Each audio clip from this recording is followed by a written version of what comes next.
presentation of Fox Sports. We are Fox Sports. We are Florida. Cincinnati on the riverfront and on a nice run, and suddenly the Reds are rolling. Joey Votto's hot, and the Reds are 5 over in the second half. David Phelps, the jump into the rotation has been a success, and tonight Phelps and the Fish are back on the air in Cincinnati.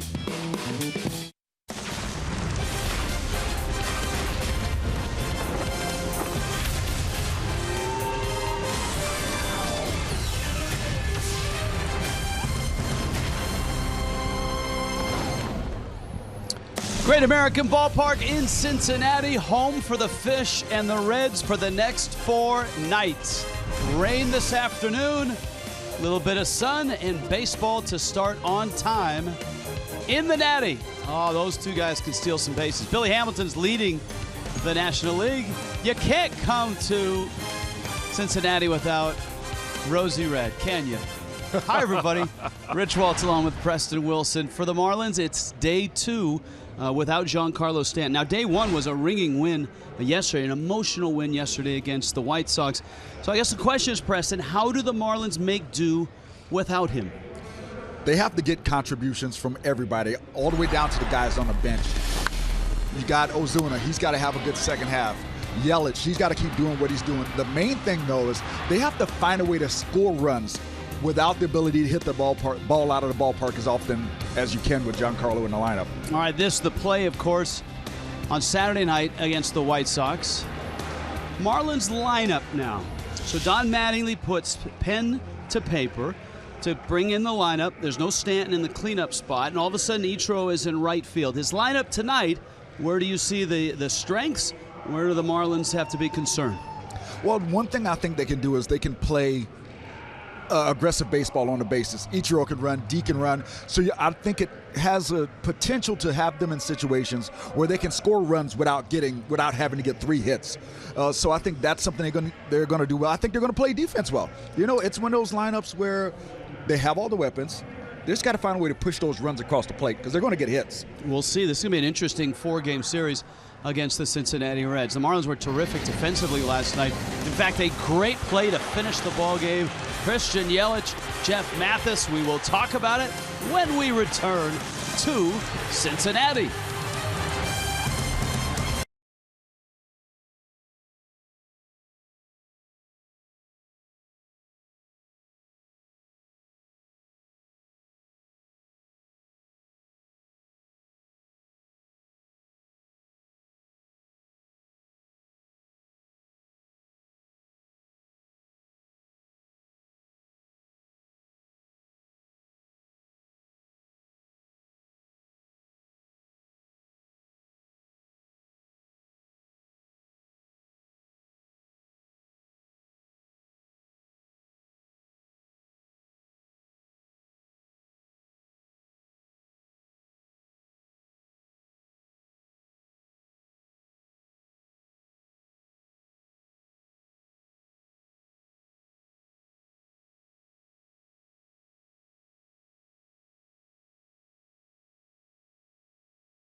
sponsor of Miami Marlins Baseball. In Cincinnati, Fish and Reds. Let's welcome in Jessica Blaylock. Jess? Hey, Rich, talk about an exciting finish to a game. That's exactly what we saw yesterday in that series finale between the Marlins and the White Sox. Chicago had the opportunity to tie it up in the top of the ninth, but thanks to that great throw by Christian Yelich and the tag at home by Jeff Mathis, the Marlins walked away with the win. Earlier today, I had a chance to catch up with a couple of players, and Don Mattingly as well, to talk about that exciting finish to yesterday's game. It's pretty cool. I mean, it's the first time I've ever done it personally. I've seen Ozo did it, I think, 2 years ago, maybe it was last year. I don't know. They kind of all run together, but I've seen him do it, and it's a cool inning. It's kind of the same feeling as a walk-off hit. Anytime you can win the game, it's special, and we needed that one. It was exciting for me because that kind of throw reminded me when I was playing against the Mex 2014, and I know wasn't hitting good on the offensive, but say, okay, let me give you my best defense, and let's see what happens. Great defense, unbelievable, because you don't ever know when they play coming, and that's made me feel glad. Jelly's doing good right now. Base hit on the left, and Jelly comes up, makes a good strong throw to me, and we were able to get the guy out at home, and it was obviously a big play for us, and it's nice, pretty cool ending a game like that. Defense wins ball games, and it definitely helped us yesterday, that's for sure. I don't know if excitement's the word you use when you're managing and you got a one-run lead and the guy gets a hit and you have a chance to tie it. So, but obviously once it's over and done with, it's you know that was a win that was kind of needed for us. There's so many different wins over the course of the season, and they seem different. Some of them are big, and that felt like a big win yesterday, I think, from the standpoint of avoiding the sweep, just kind of moving forward and, heading out on the road with, knowing that you needed that win and you got a chance from here to move forward. Hey, and whether it's a great defensive play or a great play at the plate, the Marlins will take it, whether that means it is walking away with the win. Be sure to keep it right here. First pitch is coming up next between the Marlins and the Reds. It's David Phelps on the mound. It's his third start since entering the starting rotation. Rich Waltz and Preston Wilson will have the call for you next.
Has cleared out of Cincinnati, though may return later tonight. Great American Ballpark, great place to hit or bunt and run. U Health Sports Medicine brings it to you. Preston Wilson. D. Gordon leading off, Prado second, Yelich third, Marcell Ozuna in a cleanup spot again. JT Realmuto, Ichiro is batting sixth, Chris Johnson seventh, Adeiny Hechavarria eighth, and David Phelps is batting ninth. Rich. D. Gordon in the box, Brandon Finnegan, the 23-year-old lefty on the mound. And here we go from Cincinnati. A fastball is up to Gordon. Finnegan out of TCU and a high draft pick, 17th overall by the Royals. Came over in the Johnny Cueto deal and a big part of Cincinnati's future. And Gordon rips one into right. To the wall it goes. D races for second. Schebler picks it up, and Gordon's got a double. And Miami is off and running here in Cincinnati. It's always fun when D gets off to a good start. That offense seems to just be jump-started just by D's energy and speed on the bases. And that's a great example of what Finnegan has to do. He's got to hit his spots. He can't stay in the middle of the plate like that because he doesn't throw that hard. He's got to get the ball down to get his movement. And that's just a very hittable pitch, and D did a good job with it. Marlins have three lefties in the lineup against him: Gordon, Yelich, and Ichiro. And here's Martin Prado.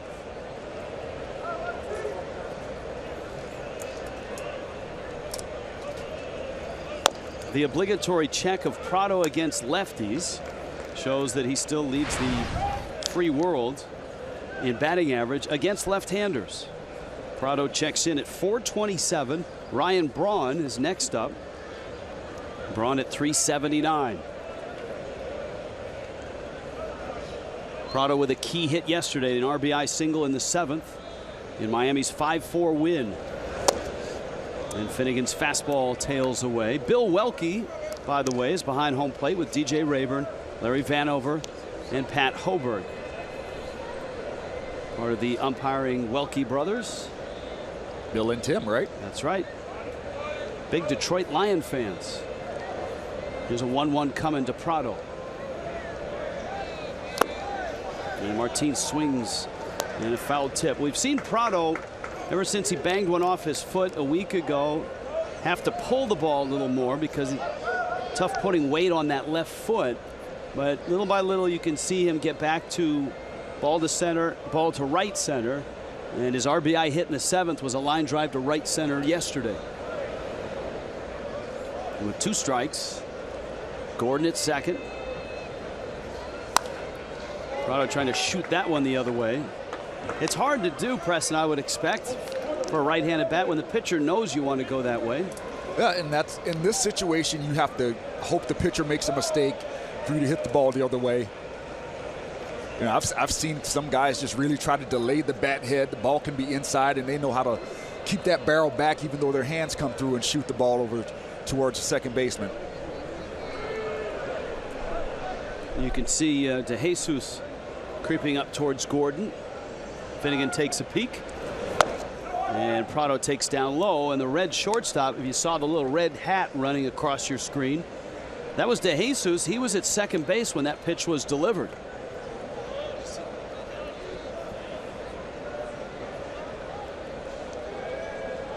So the count now 2-2 on Prado. He was almost right at the bag. Let's see what another 2-2 brings. It's out. Walks have been something Brandon Finnegan has struggled with. 65 of them in 23 starts. Those last 2 pitches show a great job of Prado laying off because of soft and down. That's really easy to swing and roll over. And the ball, you're looking away, and he throws it just off the plate away, and you don't offer. Those are two good pitches right there. If we could throw that walk total up one more time, because it's funny, as it popped up, the name at the bottom there, Tom Kohler, has been absolutely fabulous in his last 5 starts and has walked, I want to say, only 5 guys in those 5 starts. He was on top of that list maybe 3 to 4 weeks ago. Just a little change in the mechanics, smoothed it out a little bit. Now he can throw his fastball more consistently for strikes, and he has to be able to do that. Prado does this when he gets locked into an at-bat and trying to push it to the right side. He'll fight pitch after pitch off until he gets one he can put in play. Well, after the D. Gordon double, Finnegan's done a good job of staying in the bottom part of the strike zone. Pitch number 9 coming. Gordon still at second, not a big lead. And Prado feeding souvenirs to the fans who are still arriving after a heavy rain here in Cincinnati this afternoon. See, look down and away is where they try to expose Martin Prado. Handles the ball in so well. Right down the middle, he kills that ball. But he doesn't have power to the off field, so they try to stay out there, especially in big situations. Barnhart sets up in. Does that chart change, though, by pitch? And, I mean, we've watched this at bat where Prado got some pitches out early, but then once things push come to shove, they've been trying to bust him inside, or at least his catcher, Finnegan's catcher, Tyler Barnhart, has been setting up inside. Yeah, there's where you want to throw the pitch and where the pitch actually goes. Yeah. That's the case with a lot of us, isn't yes. it? Here's a 3-2. Prado deep down the line and foul. Ooh. Wow. Just foul. That was a blast. Prado took about 5 steps up the line and watched it. So now he's sitting away, and this goes in. First pitch, that's decent hittable pitch in, and he yanks it. Look at him going all Carlton Fisk there at the plate. Yeah, but when you're Brandon Finnegan right now, you have nowhere to go. Prado's taking your changeup.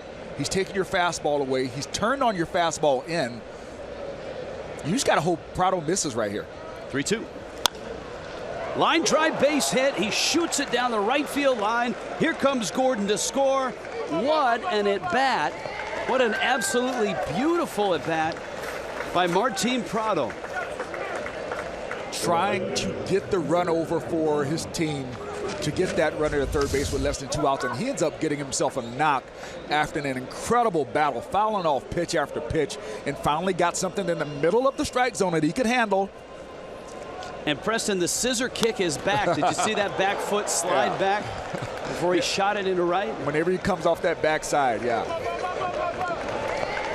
So Miami is on the board. Here's Yelich now with Prado, the runner, at first base.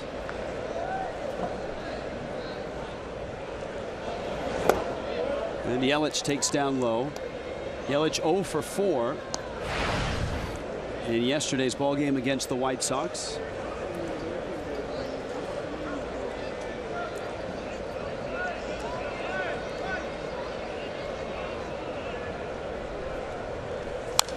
Yelich is such a consistent hitter. He's not prone for long slumps. Then when he has a series like he did against the White Sox, where he struck out 7 times in 3 games, it's almost like, wait a minute. Yeah, he's so good that you wonder if something's wrong. Like, is he hurt? Like, you make excuses for him because you're not used to seeing him have a stretch like that. He did have a couple hits on the Saturday game, and he takes in. You're like, oh, is your back okay? Like, you start wondering if something's wrong just because he's so good, so consistently. Well, he's human. But there he is. That's what it is. He's still in the top 10 in hitting, and he's still in the top 10 in on-base percentage. So he's not that human. Pitch is out. And Yelich in a good hitter's count now, 3-1. What was it Bill Parcells said? He said, all men are created equal. Some are just more equal than others. I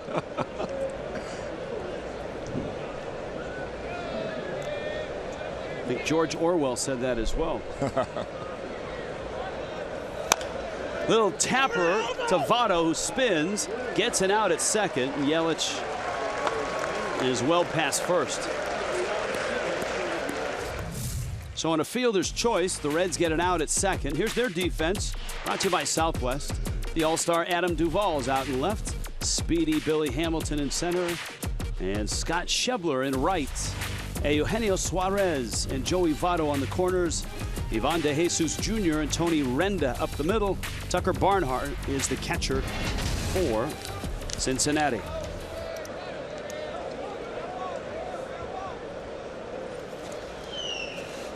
Now Ozuna. Ozuna cracks one left center field, hits it well. Hamilton after it, reaches and makes the catch. Bangs into the wall. Yelich retreats to first. He just had that look about him that he was going to catch that ball. And for Ozuna, look, his belt even came unbuckled. He was running so fast. That's a good route. Speed. I mean, speed kills. That ball's a double against almost every other outfielder in the league. Billy Hamilton has that type of closing speed that he can run it down. If it's in the ballpark, he's got to play. And those were the exact swings that Ozuna had yesterday. He was 2 for 4, and his 2 outs were line drive outs. One to the warning track in center field at Marlins Park. And that's the time where you have to not try to do more. Just stay right there. Yelich chased back, and here is Real Muto. And it's hard to say when you're not getting the result, even though you're doing everything you are supposed to be doing in that batter's box, but you're not getting results as far as a successful at bat. But you have to think of it as a successful at bat. Finnegan has given up 11 stolen bases. And Real Muto swings and misses. Preston, without Giancarlo in that cleanup spot, it'll be interesting to see if Don Mattingly puts the game in motion a little more. Now that he has Gordon at the top of the lineup, Ichiro in the middle of the lineup, guys like Yelich and Real Muto and Ozuna who can also run. I think he's going to have to. And Yelich runs. Pitches down. Barnhart's throw not nearly in time. Then Yelich swipes a bag, his 5th of the season.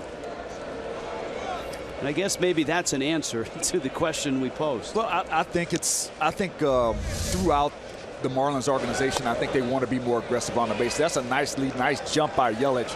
Had that base stolen easily. But I think if you look at the Marlins and the fact that they've been leading the National League in batting average most of the season, but yet they're, out of the top 10 in runs scored.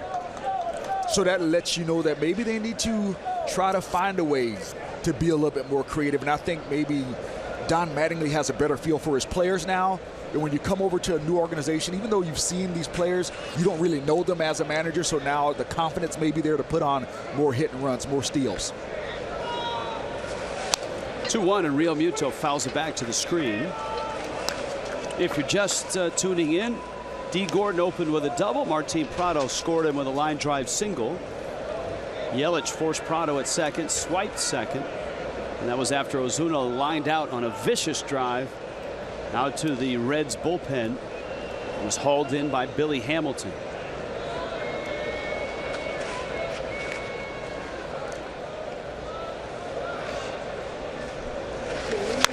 Real Muto got jammed. Votto will collect it and get the out. But Miami's got a run to start this 4-game set in Cincinnati. 1-0.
Miami Marlins baseball on Fox Sports Florida is brought to you by the all-new 2017 Chrysler Pacifica.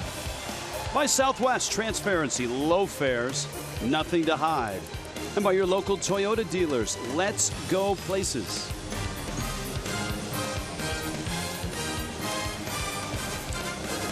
Spanning the Ohio River. It's not at the front of the river, nor is it still riverfront. But here are the Reds. UHealth Sports Medicine brings you their lineups. Billy Hamilton's leading off. Ivan DeJesus Jr. is batting second. Votto's third. Adam Duvall, All-Stars fourth. Eugenio Suarez is batting fifth. Scott Schebler. Tony Renda. Tucker Barnhart is catching, batting eighth. And then Brandon Finnegan is in the ninth spot. First pitch, David Phelps. A strike, not a surprise. Phelps has been a strike thrower all season long.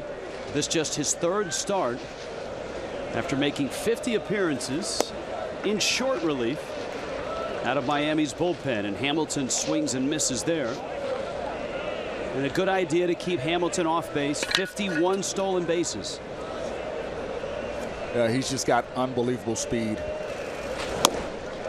Got him looking. David Phelps wasn't messing around. You know, I was thinking earlier today, that's a pitch that David Phelps needs to make sure he throws more consistently, and that's the sinker.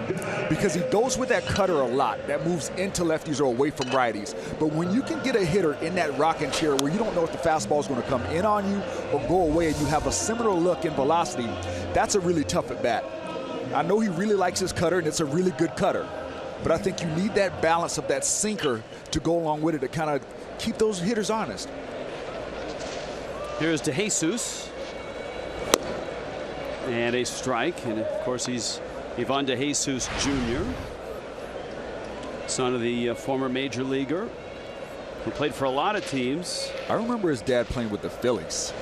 His father started with the Dodgers, Cubs, then the Phillies, then the Cardinals, then the Yankees, then the Giants, and he finished with the Tigers.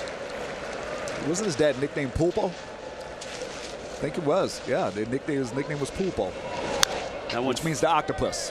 That went foul back to the screen. The son, as you saw, was drafted by the Dodgers back in '05. Been involved in a couple of high-profile trades. The Josh Beckett, Carl Crawford, Adrian Gonzalez trade between the Red Sox and the Dodgers. He was then in the Mark Melancon trade, going to the Pirates. 2-2, that a borderline pitch. And a fastball fouled back and out of play. Now the Reds lineup tonight doesn't have Brandon Phillips. He's nursing a couple of sore knees. Zach Cozart needs a night off. He's getting a night off. And of course, Jay Bruce is not here because, well, he's not here. Yeah. Remember, the Reds traded him.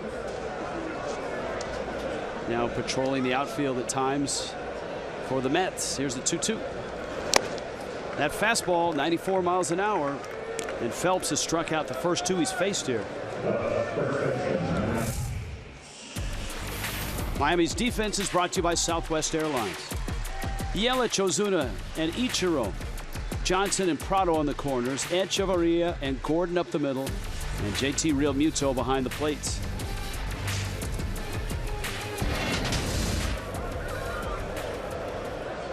Ichiro out in right. He hasn't played many games here in Cincinnati. Of course, Ichiro in the American League his entire career until last year.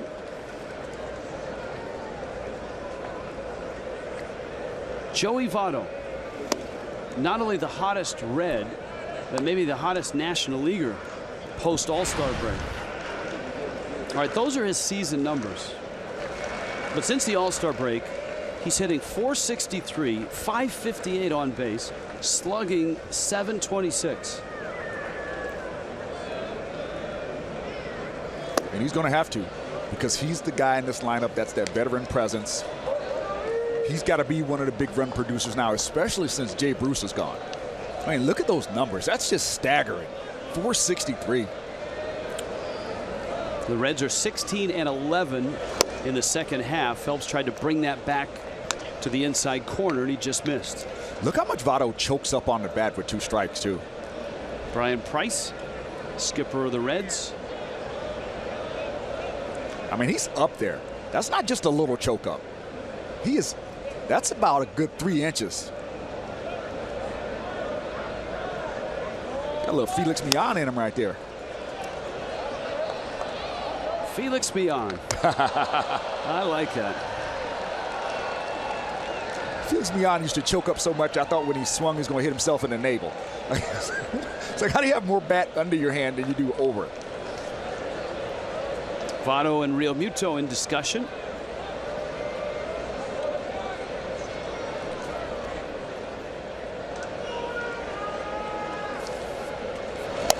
And he swings and misses, and David Phelps strikes out the side to open this ball game in Cincinnati. Marlins 7-game road trip. It starts tonight in the Natty. So far, it's 1-0.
This afternoon, but the sky broke about 6 o'clock. Field still a little bit damp.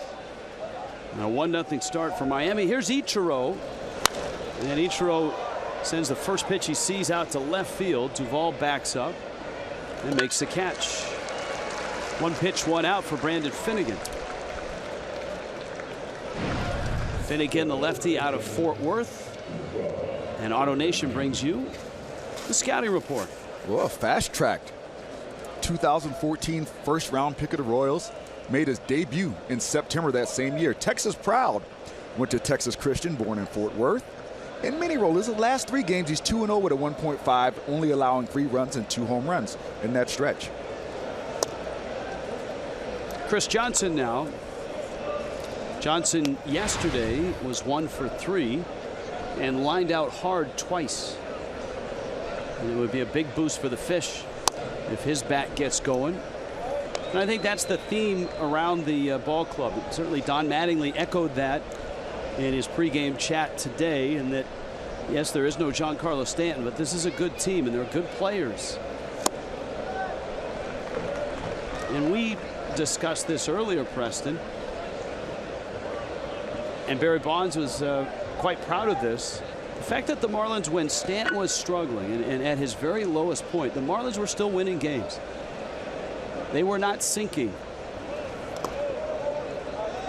And even though Stanton was in the lineup, he really wasn't contributing offensively, much to his frustration.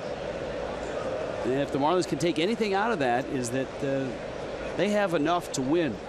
And that's what Don Mattingly has been trying to really preach the last 2 days. Does a lot for your team when other guys in that lineup realize that they can contribute to wins and not be all on Giancarlo Stanton. That being said, it won't be easy. And news of the day brought a statement from Alex Rodriguez, publicist. It says, despite rumors circulating of teams' interest in baseball, Alex's 2016 season is over.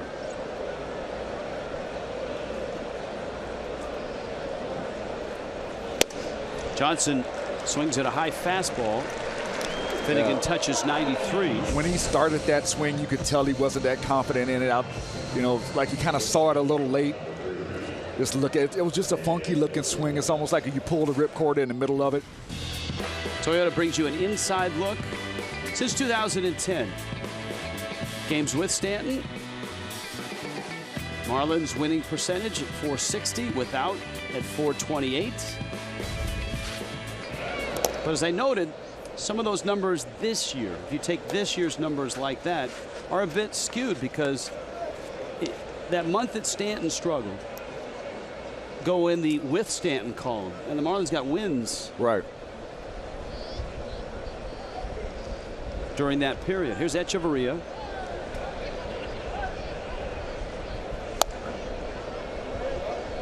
And it misses outside. Now Mattingly also said there's a possibility that Stanton returns in late September.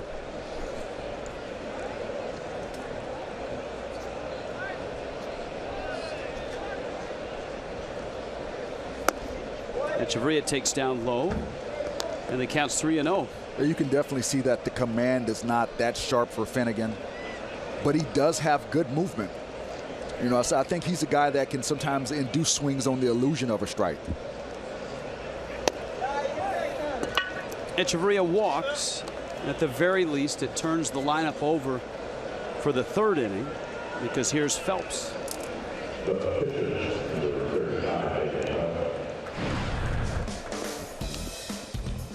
If you buy 10 games this season, you'll get priority for postseason ticket strips. Packages start at $250. For information, marlins.com/postseason pack. Phelps now, with Echeverria the runner at first. And a strike. The Marlins obviously have to make a move tomorrow night. They've got to get a starting pitcher on the roster, and you would expect that somebody from AAA, Jose Urena, probably the leading candidate.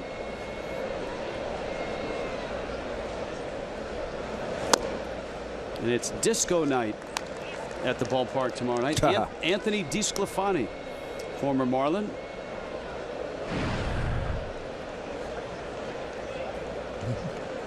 So disco is in the house.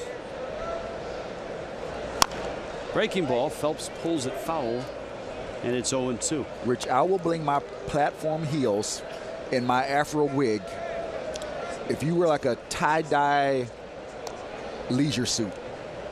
Well, unfortunately, the House of Adam has closed here in Cincinnati. Oh, man. Which was a great place. If we were going to have a disco night, we would have both gone there to get suited up.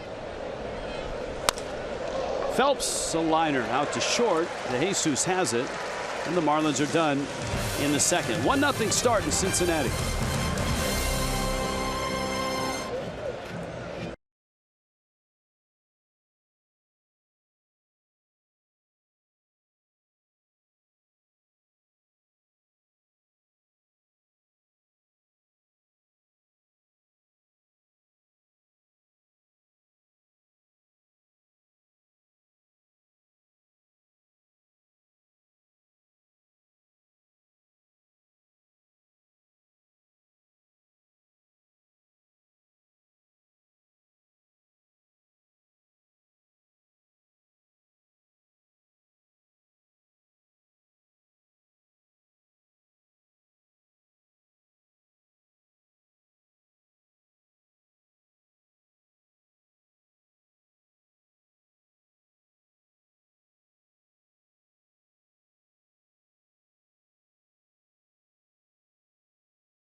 Night here in Cincinnati, 1-0, Marlins on top. Let's check in with Jessica Blaylock.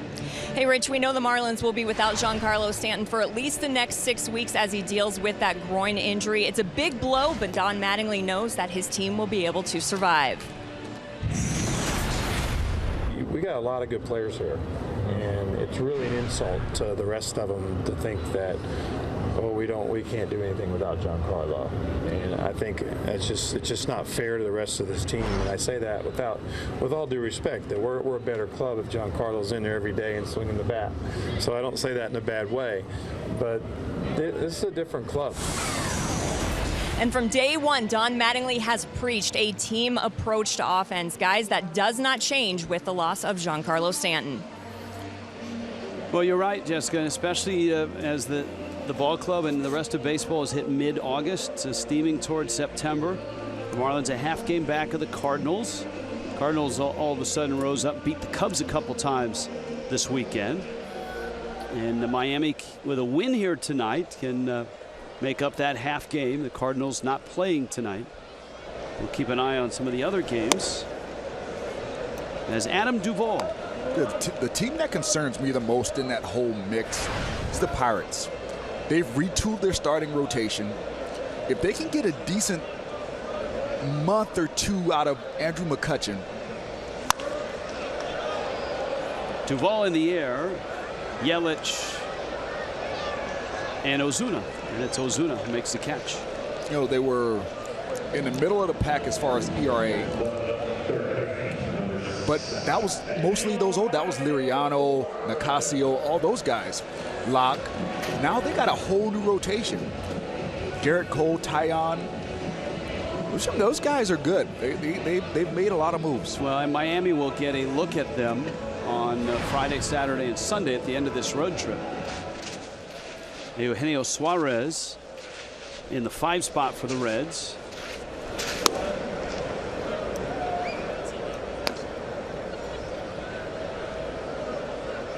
Phelps is just pouring across strikes. He struck out the side the first.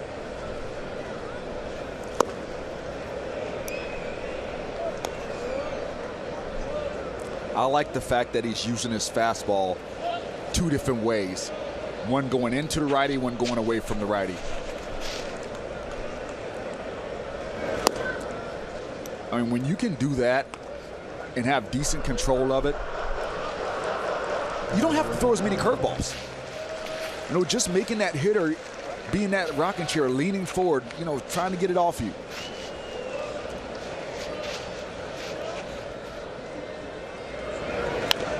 Foul back. The progression for Phelps started on that short start by Colin Ray when Phelps threw 55 pitches in long relief. And since Ray was sent back to the Padres, the Marlins just kept Phelps in the rotation. 70 pitches his next start, 91 pitches his last start, which was a beauty, just a run in 5 innings in a 1-0 loss to the Giants. Breaking ball, end of the bat, shallow right. Gordon out, Ichiro in, and it's Ichiro makes the catch. And there are 2 outs here in the 2nd inning. I guess as you look at Phelps' numbers, that earned run, the first one he'd given up in the 2 starts. That effort against the Cardinals, 2 2/3 innings.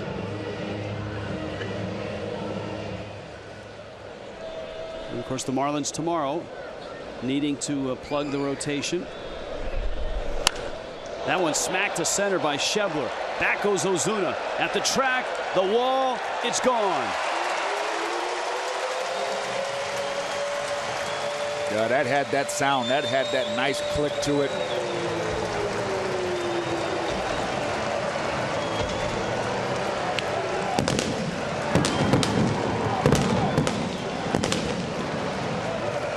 That snapped an 0 for 28 for Schebler. Oh, man, he goes out and gets that thing. Little sinker, ran away from him, and he was able to get through it and hit it in the center. So the Reds get a 2-out solo homer and tie this ball game at a run apiece. And here is Tony Renda. Renda takes a strike.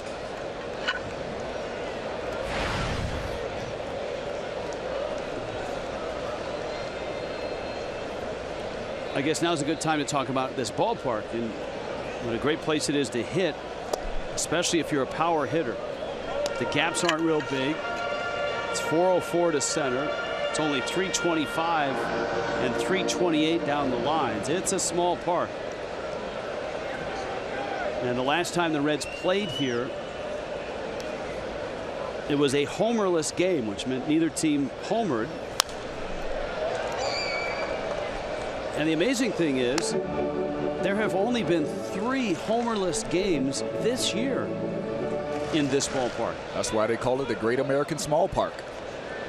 I've never heard that one. Really? I've not heard the small park thing. That's because I just made it up, Rich. Here's the 0-2. Phelps wastes one. It seemed like it could be a thing. It could be a thing. The Great American Small Park. Yeah.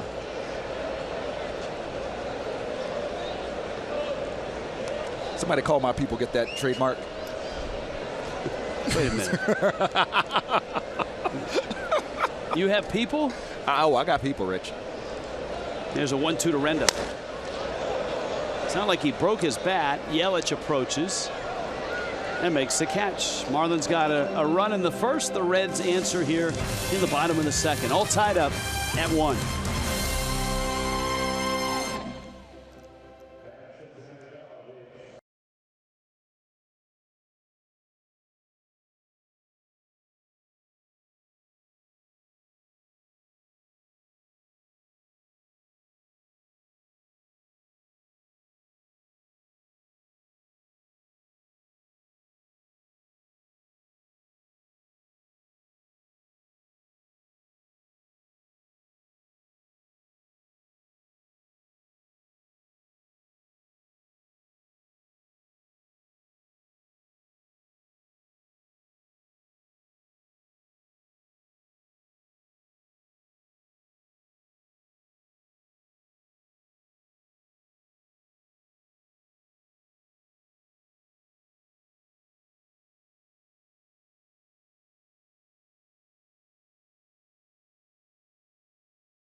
Fifth longest in pro baseball history. That's a long time. Like you got to be running into some luck some days, and some days you just got to be better than everybody. That's a great run for that young man. D. Gordon doubled his first time up and scored on a Prado single. I love the fact that Mejia, in the middle of that hit streak, played in the Futures game and had a hit in the Futures game. Played in the Midwest All-Star game and had a hit in the Midwest All-Star game. Nice. There's Saul Piscotty on that list. The Cardinals are kind of in a similar situation as the Marlins. They lost their big slugger in the middle, Matt Holliday. They lost Diaz as well. Aledmys Diaz. Yeah. Michael Wacha's been injured. They're trying to find a way to put it together and hold it together to make a playoff spot.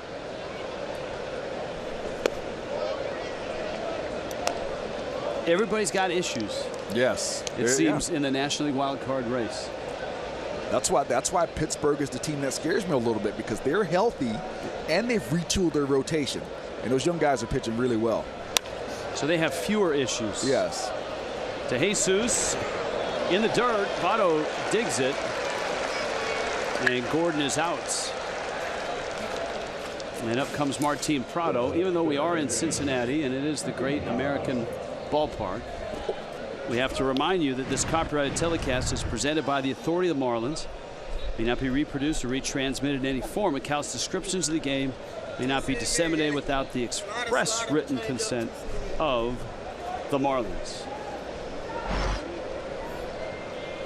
Brandon Finnegan on the mound for Cincinnati. Kind of starts his wind-up side saddle. And he throws a strike to Prado. Just an epic Prado at bat with a runner at second, fighting off pitches, trying to shoot one to the right side. In the course of the at bat, late in the at bat, Finnegan came inside and Prado blasted one to left, way out of here, but barely foul. And so Finnegan figured he wouldn't go in anymore. He went out, and Prado promptly lined one by Votto down the right field line for an RBI hit.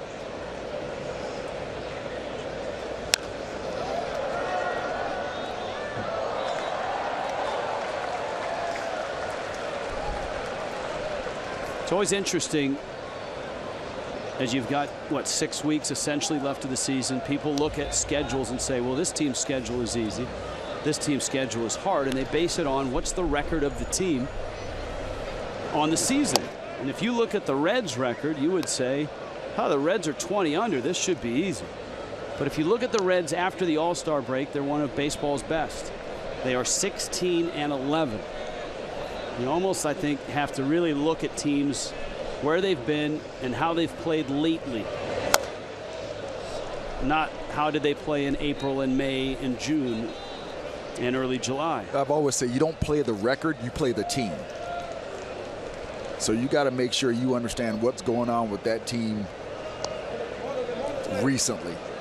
Jim Riggleman, bench coach. Brian Price. Joey Votto in Cincinnati staring up at the rest of the Central. And there's no doubt the Reds are trying to rebuild and retool. They lost 98 games last year. And the last time they had a winning record, Dusty Baker was their manager back in 2013. They were 90-72 and won the wild card, but really started to dismantle after that season. I still can't believe Dusty was out of job for that long. Prado gets into that one. Hamilton going back, and he reaches. He can't get it. And it bangs off the wall, and so does Hamilton. Prado racing for third, and Martin Prado's got himself a triple. Oh, that when you're an outfielder and you hit the wall that squarely, that does not feel good. He was running at a full clip, and he's like wedged right into that triangle out there. Now you see him get great effort, bang, right in there. That's jarring. And he hit both sides of the triangle, Yeah. looks like, right and left. You see that neck jerk right there? Oof. Yeah. I mean, there's a price to be paid for playing that all-out defense in the outfield. If you were with us earlier, he made a catch running like that against Ozuna up against the bullpen fence. Yep. Luckily against the bullpen, it's that mesh or that chain, you know, so you don't really get that full effect of that wall. Infield in for Yelich, and a strike from Finnegan. So an opportunity for the Marlins to get back on top. Prado is 2 for 2, an RBI single and a triple. And you can see Hamilton really starting to feel it. Yelich trying to drive in this run. Christian has driven in 67 this year.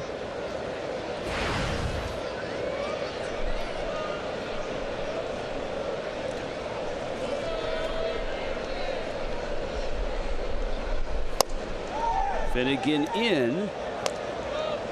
Major League average in getting this run home is 50%.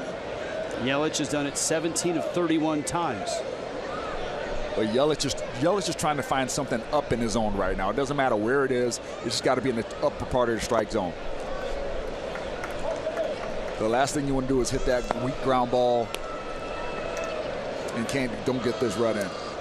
Traveling with the Marlins to Cincinnati is, of course, one of the great 8, Tony Perez, in the Marlins front office, and this is where he made his living at Riverfront Stadium. So who was the 9th one that wasn't so great? There were no pitchers. There were no pitchers on the great 8. I asked that question. Here's a 3-1. Fouled at the plate. I had a game here the day Joe Morgan had his statue, and he was in the booth with us. And I asked him, I said, Joe, the great 8 is great. You and Bench and Concepcion and Tony Perez. I said, but what about Jack Billingham or Don Gullett? What about some of those? And he said, nah, didn't make the cut. What have Cesar Geronimo? Griffey was on that, on that list. team. Here's the 3-2. And Yelich takes. It's a good at bat. That's a good stubborn at bat, knowing what you want to get. Yelich wanted something up in the strike zone. Finnegan didn't give in. All right, here's Ozuna. And if you just look at paper, you see, as I noted earlier, that Ozuna's scuffling. He's in a 4 for 38. But if you watch his at-bats the last 2 days, he has scorched the ball, including tonight on a ball that Hamilton caught, but right up against the wall in left center. Reds looking for a ground ball. Ozuna trying to drive in a run, and he takes a strike. It's 0-1.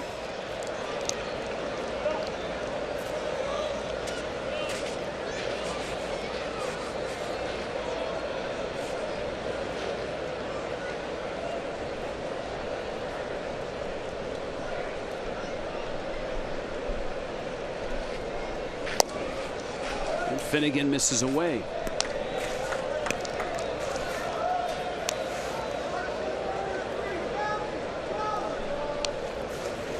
Yelich stole second base in the first.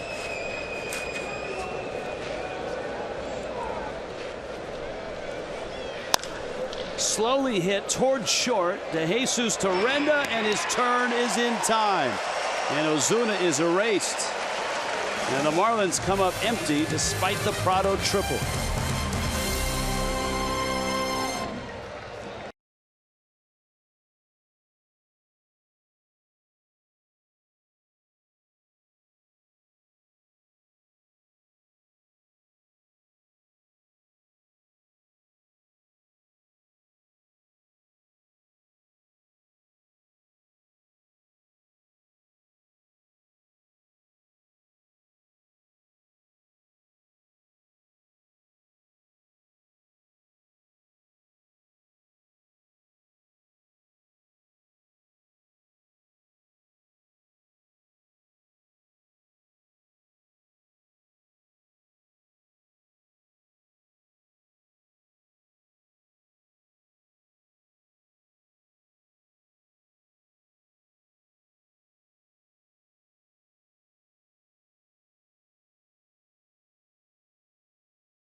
In Cincinnati, nasty rain for almost a couple hours this afternoon. Billy Hamilton getting a look from the training staff. He crashed into center trying to chase down the Prado triple. And he's not moving all that easily right now. Well, that to me is that jarring effect when you hit the wall. Your back tightens up, your neck stiffens up. He is due up third this inning. It's Tucker Barnhart, Reds catcher, Brandon Finnegan, Reds pitcher, and then Hamilton. Probably want to take him down in the tunnel, give him a little stretch, see how he feels.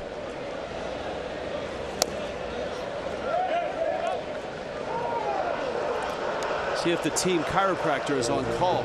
Oh, yeah. I mean, you got to think how fast Hamilton was running. And he hits that triangle out there. And Don Mattingly's been tossed. Don Mattingly's been tossed.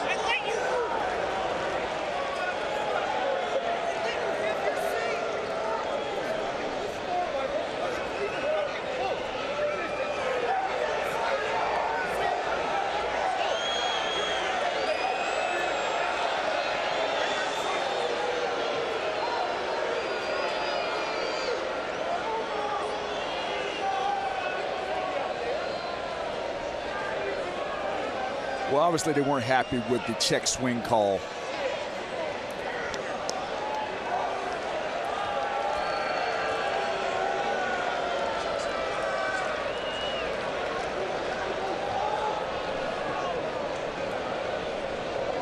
Pat Hoberg, the umpire at third, but the beef with Mattingly was with Bill Welke, and now Tim Wallach will run the team.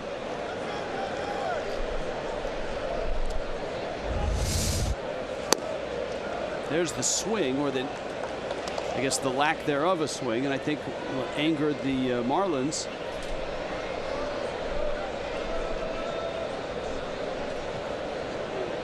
Was that the appeal didn't go their way? That one pulled to first. Johnson recovers and gets the out.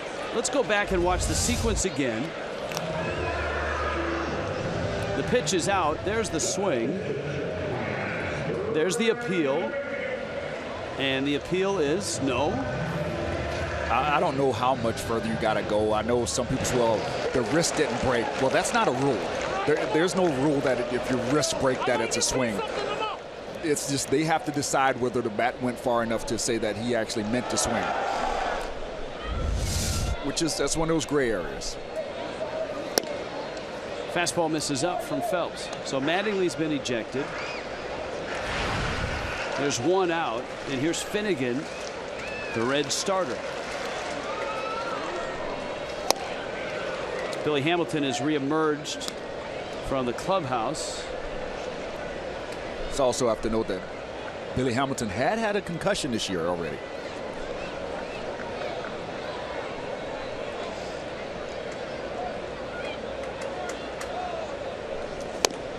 So, I think that's always going to be an issue with him, just to make sure they keep an eye on him anytime you run into a fence like that or collide with someone.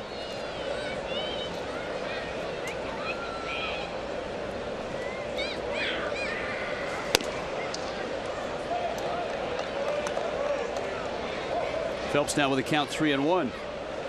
Third ejection of the season for Don Mattingly. This is a setup with the clubhouse right behind the dugout that is for a manager that's been ejected. There is still,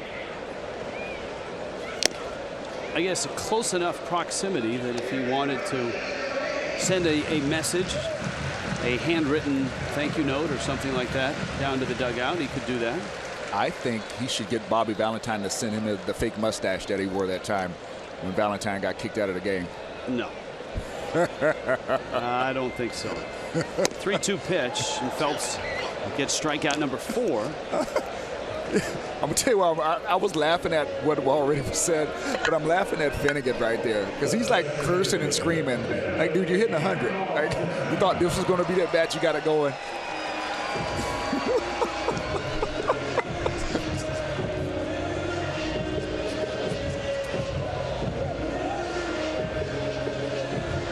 So now Hamilton,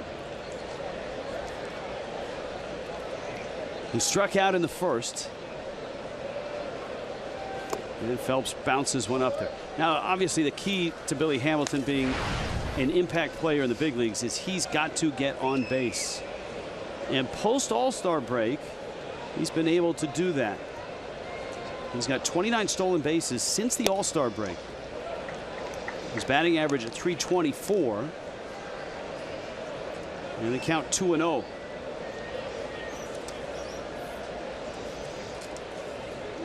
I think he stole like 9 bases in 3 days or something like that last week. Well, he has a chance, a really good chance, to lead the league in stolen bases, with Dee Gordon missing a big chunk of time.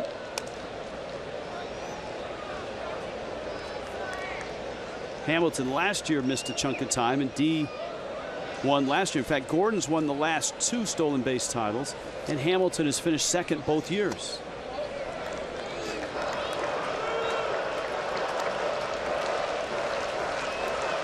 Those are his career numbers. He is the first major league player with at least 50 stolen bases in each of 3 consecutive seasons since Michael Bourne did it from 09 to 11, and Speedy Billy Hamilton is on base. Buick presents this big matchup. 51 of 58. Now Marlin catchers a 33% clip. Major league average is usually around 26 to 27%. And if there's a guy on this team you don't want to walk, it's Billy Hamilton. Because a walk can turn into a triple in a hurry with the way this guy runs. JT Realmuto himself has thrown out runners at a 32% clip. So Hamilton at first, not a big lead. Phelps throws over, and the other question is, how is he feeling after banging into the corner? Well, sounds odd to say this, but he banged into the corner in straightaway center field. This is true. I want to show, if he steals, I want to show you something, Rich, on his base stealing technique. He does something really unique with his feet, and he's just got such pure speed that he actually is able to overcome the technique, because it's not really that, the technique isn't that good. But if he ever learns the correct technique to steal bases, he's going to be even better. He uses it, his front foot, he really brings it back. So he's kind of given up a half a step, but he's just so fast it doesn't matter. That one fouled to the screen. Well, in his first 4 seasons, he's got 177 bags. He's a long ways away from the all-time record for first 4 seasons and number of stolen bases. Vince Coleman swiped 407 bases in his first 4 years in the big league. That was pre-slide step days. That'll never happen again, no matter how fast you are. And I think Billy Hamilton may be as fast, if not faster, than Vince Coleman was. But they didn't hold guys on like they do today.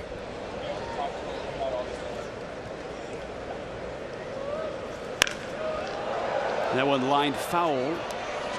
Ricky Henderson, in his first 4 seasons, stole 319 bases. You got names on that list ahead of him: Kenny Lofton, Maury Wills, Delano DeShields. Gene Richards of the Padres is on that list.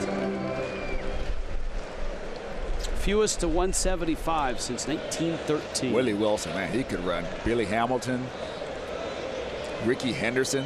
Those are some all-time names right there. Tim Raines, Vince Coleman. Hamilton hasn't run yet. We used to get Willie Wilson's mail all the time, Rich. Seriously. Really? Yeah. I don't know how. 2 totally different teams, totally different cities. But I guess my dad's first name is William. You know, it's William Mookie Wilson. And somehow Willie Wilson's baseball cards would show up at the house at times. Makes some sense. I'm sure Mookie Betts is getting your dad's mail now. He hits way too many home runs to get my dad's mail. Not running, pitches up. Are you surprised he's not run yet? And if he hasn't, is it that he's maybe a little banged up? Yeah, I think you know, he could be a little banged up, or you know, because usually he's gone by now, especially with 2 outs and 2 strikes. Get in scoring position, you know. Brian Price watching. Realmuto's on his way out to talk to Phelps. And again, what we're talking about with Hamilton, is just a half inning ago, he streaked into center field trying to chase down the Prado triple. And right where in straightaway center, where the fence comes at an angle, he plastered himself on both sides of that crease. You can see the indent lower left of his foot and upper right of his shoulder. Not running. That's strike 3 called. So Hamilton didn't budge from first. Phelps didn't budge from the strike zone. And this game is still tied at 1-1.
And Cincinnati in the 4th. Fish family members, you can renew your tickets for a chance to win incredible prizes and experiences that are being given away daily. Plus, guarantee your 2017 All-Star Week tickets and enjoy maximum savings, rewards, and flexible payment options. Renew by phone at 1-877-MARLINS or at marlins.com for an upcoming home game.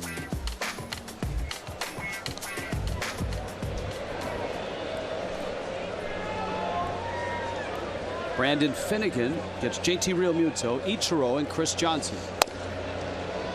And pours in a strike to Realmuto. JT bounced to first in the first. Miami got their run in the first. They had an opportunity for more. Finnegan shut the door. And the same thing happened in the third on the triple by Prado with 1 out. Okay, he's got such good action on his pitches down in the zone. Fastball tails away, 2-seamer. The breaking ball has got good life down, sharp angles.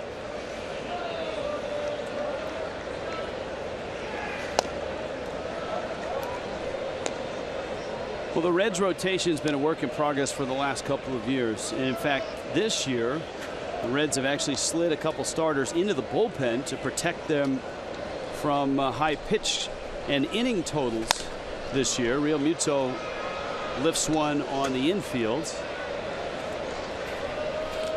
Renda makes a catch, and we check in with Jessica Blaylock. Hey, Rich, in 2014, Brandon Finnegan made history when he became the only player to have ever played in both the College World Series and the World Series for Major League Baseball in the same year. In June of 2014, he was pitching for TCU in the CWS. Then in October, he made an appearance for the Royals in the 7th inning of Game 3 against the Giants. How about that, guys? Talk about making that transition from college to the pros. That came at a very accelerated rate for Brandon Finnegan. And you know what, Jess? He pitched in one of the more exciting games all year, and that was that wild card game win by Kansas City, that big comeback against Oakland. He pitched 2 1/3 in relief of scoreless and actually got the win. Ichiro takes a strike, and it's 1-1. Ichiro flied to left. He's in right and hitting 6th.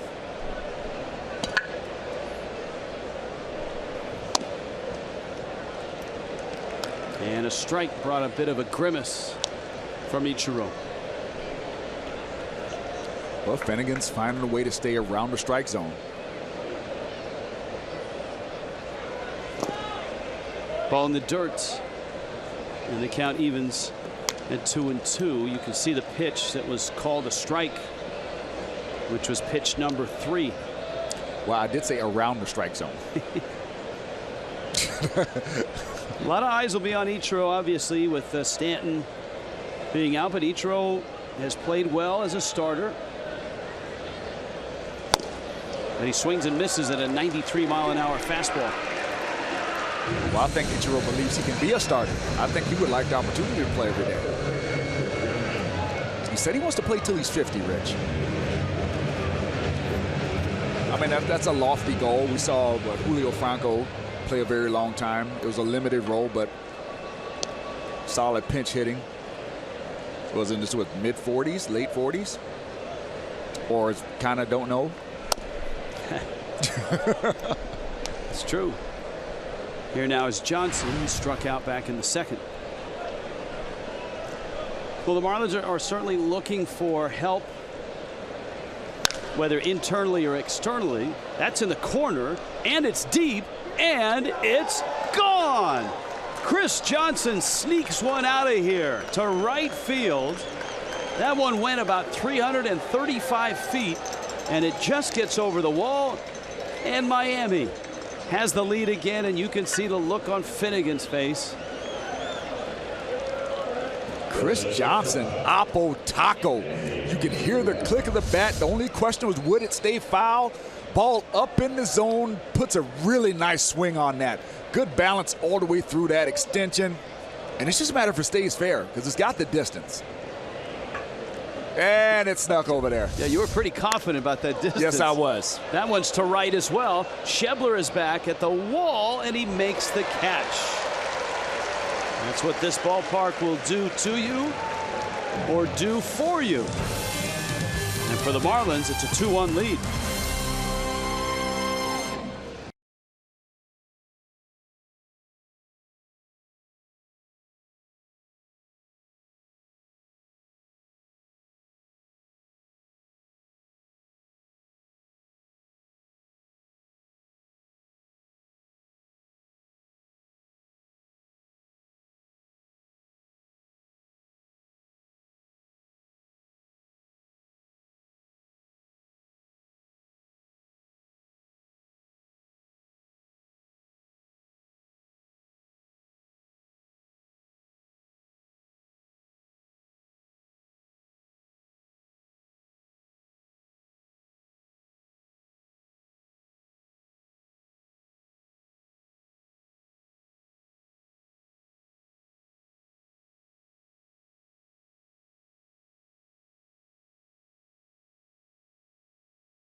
On Fox Sports Florida is brought to you by the all-new 2017 Chrysler Pacifica, by Subaru of Pembroke Pines, and by Lexus of Pembroke Pines. Price, service, selection, you're gonna love us.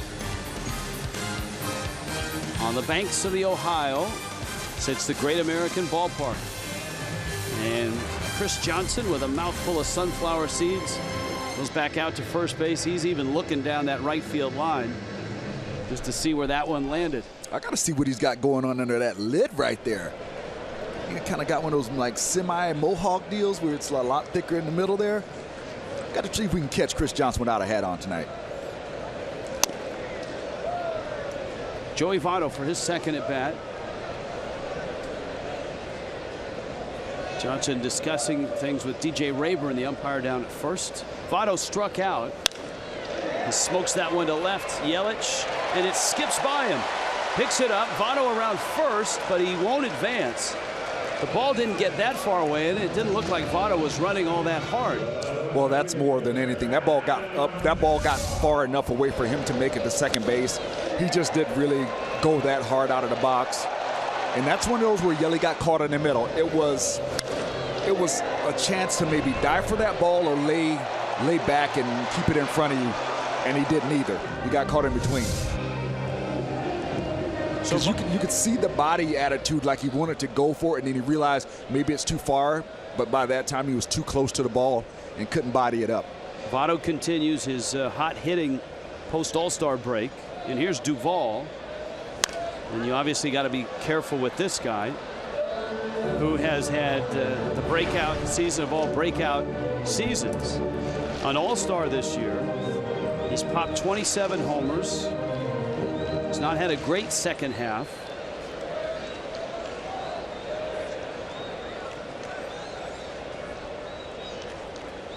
He spent last year in AAA with the Giants and the Reds.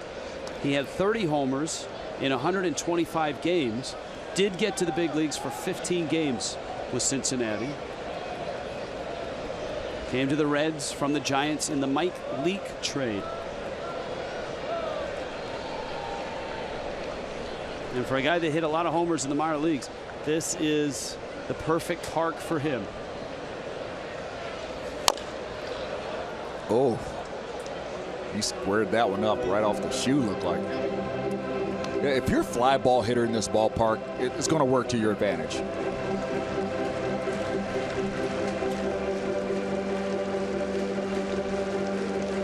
You had a chance to play here and in Philly. Which park did you like to hit in more? I like hitting in this park. I felt like this park played smaller. I also felt like if it was in the ballpark when I'm playing outfield, I could catch it here. There you go. You only had 6 games here. Yeah. Unfortunately, but you did hit 2 home runs. Yep. And your OPS was pretty good.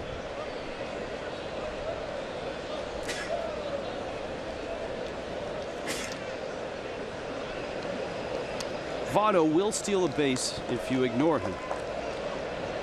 He has swiped 7 and been caught just once. He's of the Paul O'Neill school of base running, where I may not be a base stealer, but if you forget about me over there, I'll take off. That is strike 3 call. Duvall is rung up. And Phelps now with 6 strikeouts. Good fastball command. That ball starts off the plate, comes back, gets the hitter to freeze. Can't pull the trigger. Another K for him. Tomorrow night, mystery starter for the Fish will be announced by Craig Minervini and Jeff Nelson. And of course, emails and tweets tomorrow night. South Florida Honda dealers, get you ready on Marlins Live at 6:30.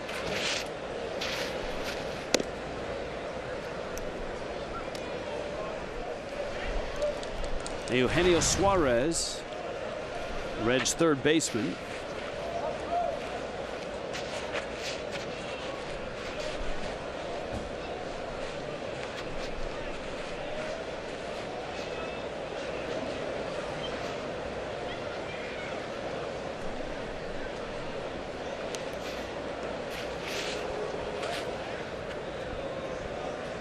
Votto not moving at first. Reds got their run on a Scott Schebler homer to center field.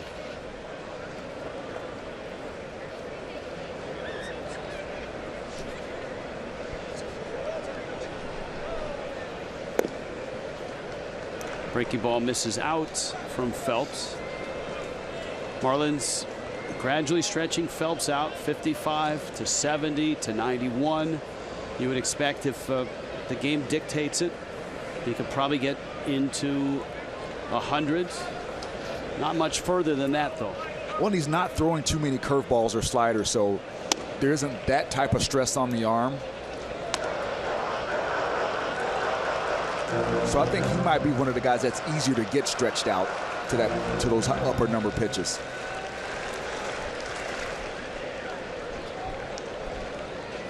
So much focus on how are the Marlins going to survive without Stanton. And you realize that the rotation is having to survive without Wei-Yin Chen. And now Adam Conley. Good fastball there by Phelps. 3-0 swing by Suarez. Hey, it's Cincinnati, and he's sitting on 19 homers. Right? I mean, look, they're human too. Yeah. There are players that know that, hey, I'm one shy of 20. And he had a nice rip.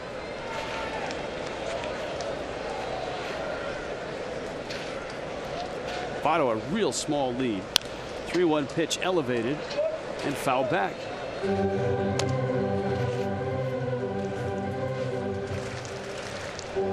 Suarez taking a peek down at third base. Billy Hatcher, I think an underrated guy when he played in the big leagues.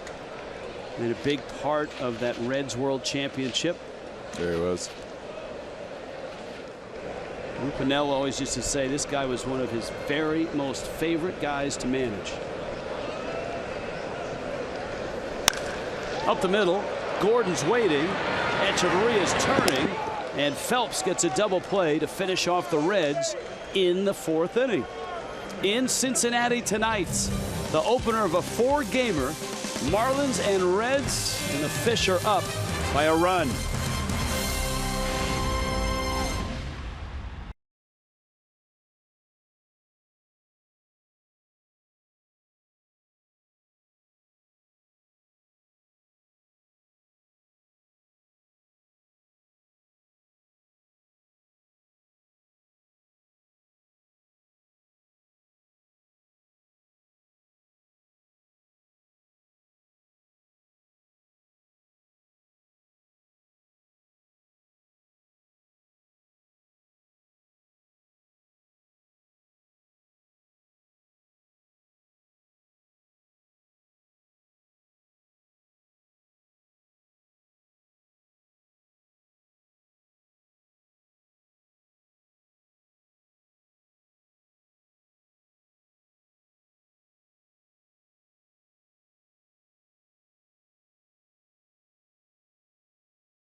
Chrysler is the presenting sponsor of Miami Marlins baseball. Now, Preston, is that the blue moon over Kentucky? That is, Rich. It is over Kentucky, and it is kind of blue. It was the that's looking back towards downtown Cincinnati. Phelps leads it off. David takes a strike, and Tyler Holt is now in center field. And as we thought when he didn't run when he got to first, Billy Hamilton is out. We'll try to get you word on what it is that's hurting on Hamilton after his collision in the wall in center field. You know, that style of play, it's rough. Those walls, even though they have padding on them, they're not very forgiving. All right, here's his night. This was a great catch, robbing Ozuna of extra bases. See that chain link fence? That gives. That gives. See when he hit that gate, it opened up. Now watch when his body hits this wall. Nothing gives. It may be a little padded, but that's a concrete wall back there behind that padding. Right. And you could see his whole body jar. He's reminiscent of like one of those Eric Burns crash test dummy nights where Burns was running into walls and diving. And well, you know, Eric Burns is another one of those outfielders who played a very aggressive, some even said reckless style of play in the outfield, and that catches up to you. I think he felt that. Gotten dinged up. Kevin Pillar in Toronto right now is dinged up. He's always diving. It looks good, but at some point your body's going to break down because that's just throwing your body on the ground. You're running full speed and basically just throwing yourself on the ground. Gordon rolls one up the middle, backhanded there by Renda, and just got him. But anytime you go to your backhand with D. Gordon, you better have a good arm and a quick release because he's going to make it close. As a second baseman, if you have to go to your backhand, you're thinking get it and throw it.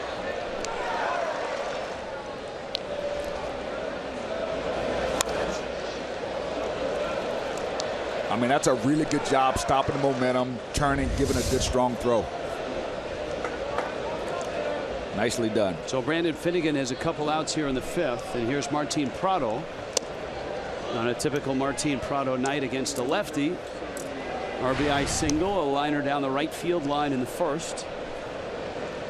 And he's the guy that hit that ball that sent Hamilton head first into center field, and that was a triple. That's his third triple of this season.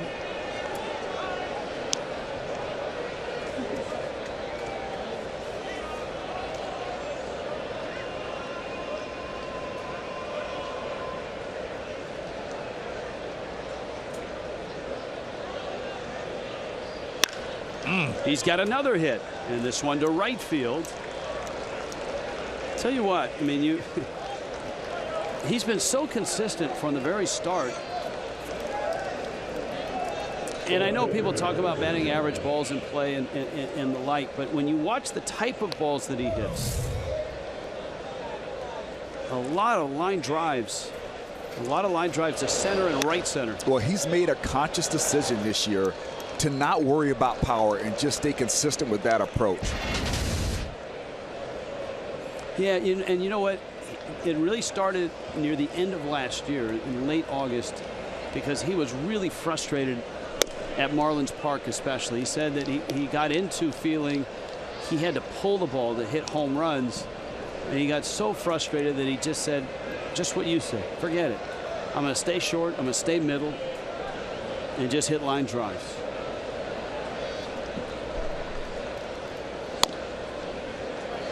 Yelich behind the count 0-2.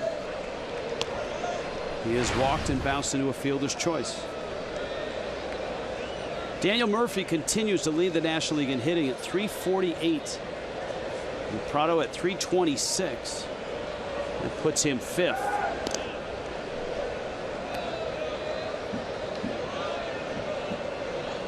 Wilson Ramos, DJ LeMahieu, and Ryan Braun are 1 through 4.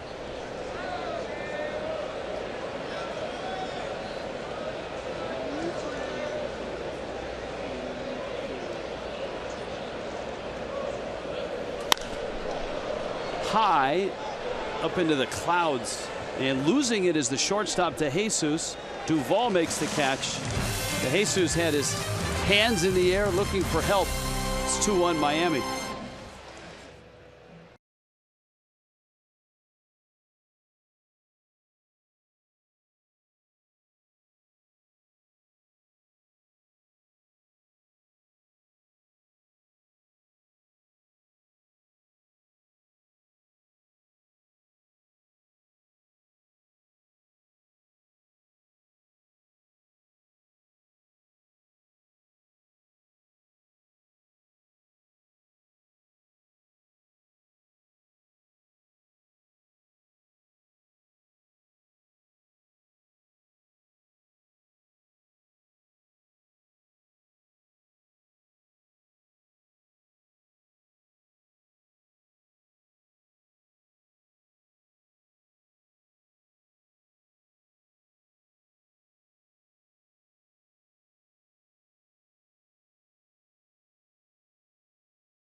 1970, Reds, Phillies. Pete Rose actually went 0 for 7 and struck out 5 times for the only time in his career. He was a horrible slider. Good Lord, he could hit, but there was no grace in that slide whatsoever. 0 for 7 with 5 strikeouts. You know, when you have a day like that, Rich, you come to the ballpark happy because you can't possibly do worse than you did yesterday. Well, like, that's how I looked at it. I'm like, on a bad day like that, like, whatever I do today is going to be better than yesterday. you see the number up, which is significant. Rose going into the Reds Hall of Fame this year.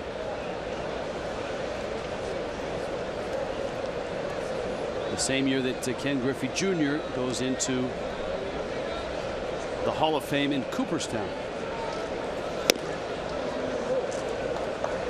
A couple of aggressive swings there by Scott Schebler. Schebler homered back in the second. And that's the only run of the night for the Redlegs. There's the sky, the clouds still lurking above. Yeah, this is a time where outfielders can lose the ball. Well, we saw shortstop Ivan De Jesus Jr. lose the Yelich pop-up. Yeah, when the sky's like this and it's not totally dark yet up, when the ball goes above the lights, it actually, you don't get that contrast as well as when the sky is black, so you can lose it. I have to say, though, as far as lights go, these are really high lights. Yeah. You look in right field, the 2 towers that go way up.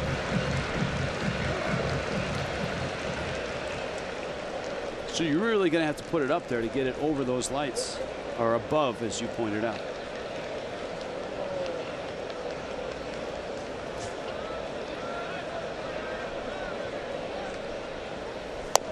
"3-2, struck him out, outside corner.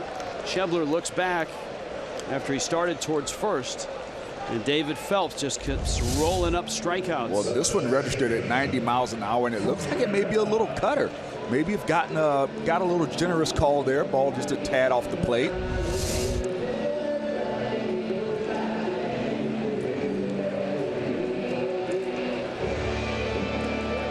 That's one of those pitches that both guys want. The pitcher wants that to be a strike, and the batter is like, that's not a strike.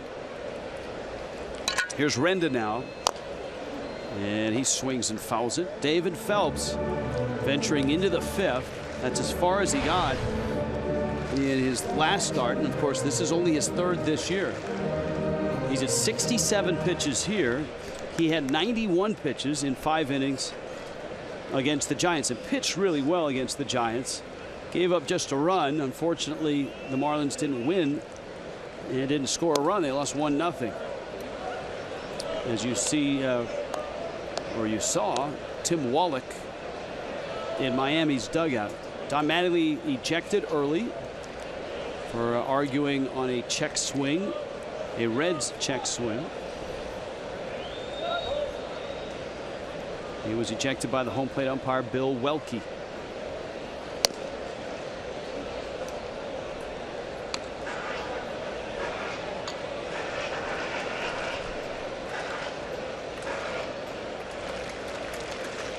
Phelps, the St. Louis native, Notre Dame product.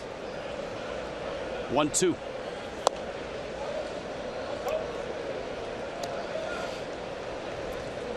that's one of those pitches that misses so badly that you can't use it to set up anything. You know, I know he wanted to go away there, but that's so far away, it doesn't really engage the hitter. So it's not like that pitch can set up anything. I think that's when he just got around.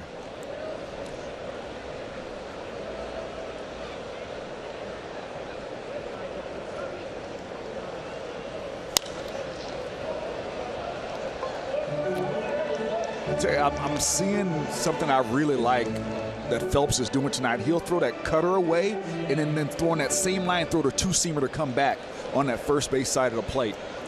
There aren't many pitchers that can move the ball in either direction. And that's what I think is impressive about what he's doing right now is he doesn't have to throw that many curveballs. He's just, if he can throw those pitches back to back on the same line, the hitter's got a hard time picking that up. Now, if he throws a good front door cutter right here, he might lock him up because that sinker ran in under him.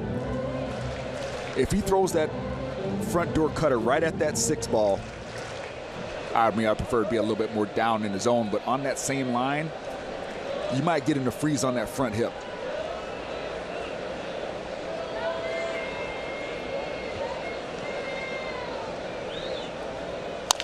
Breaking ball and a tapper Prado's way. Across the diamond and 2 down. Midsummer Classic is coming to Miami in 2017, and due to limited availability, only Marlin Fish Family season ticket holders are guaranteed access. Purchase All-Star Week ticket strips, and that includes all the cool stuff at Marlins Park: home run hitting contest, celebrity softball contest, futures game. Marlins.com/ASG. Can you imagine what the Clevelanders going to be like? Crazy. Both Clevelanders, the one out on South Beach and the one at Marlins Park. That will be a great spot. All-Star Week next year. Barnhart's 0 for 1.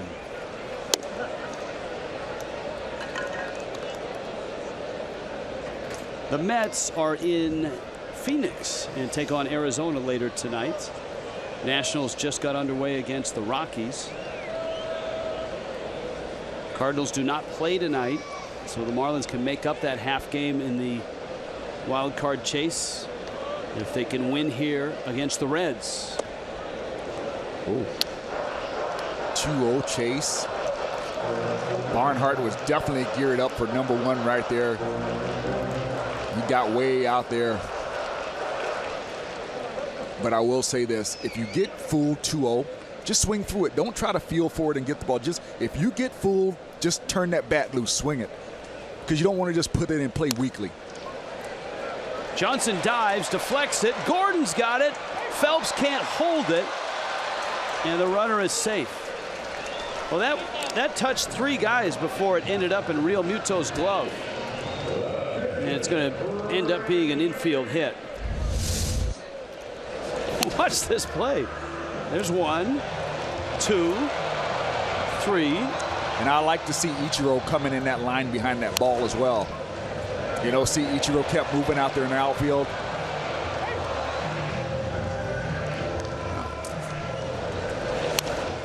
Well, he just off the tip of that glove, just out of the reach of Phelps. Yeah, and when you see Phelps take that pitching hand and try to tuck it away with the runner bearing down on him. Yeah, I just don't like seeing pitchers caught in the baseline with their back to the runner. All right, the runner has to run through the bag hard, and the pitcher's in a defenseless position.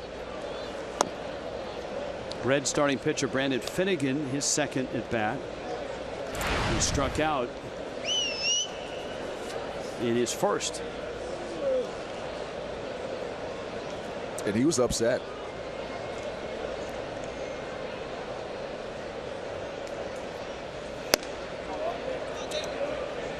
He was. You could hear him.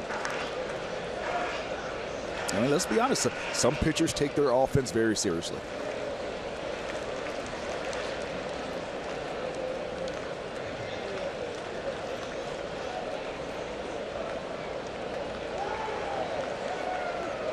It's funny.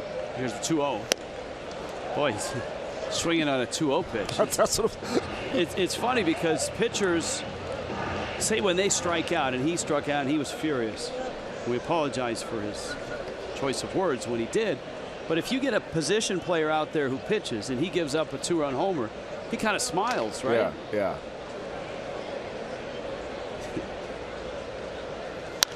And that one popped fouling out of play. But that doesn't always happen. Remember last year, Ichiro, who had hoped his entire professional career to pitch. He was a star pitcher in high school in Japan. Finally got his chance.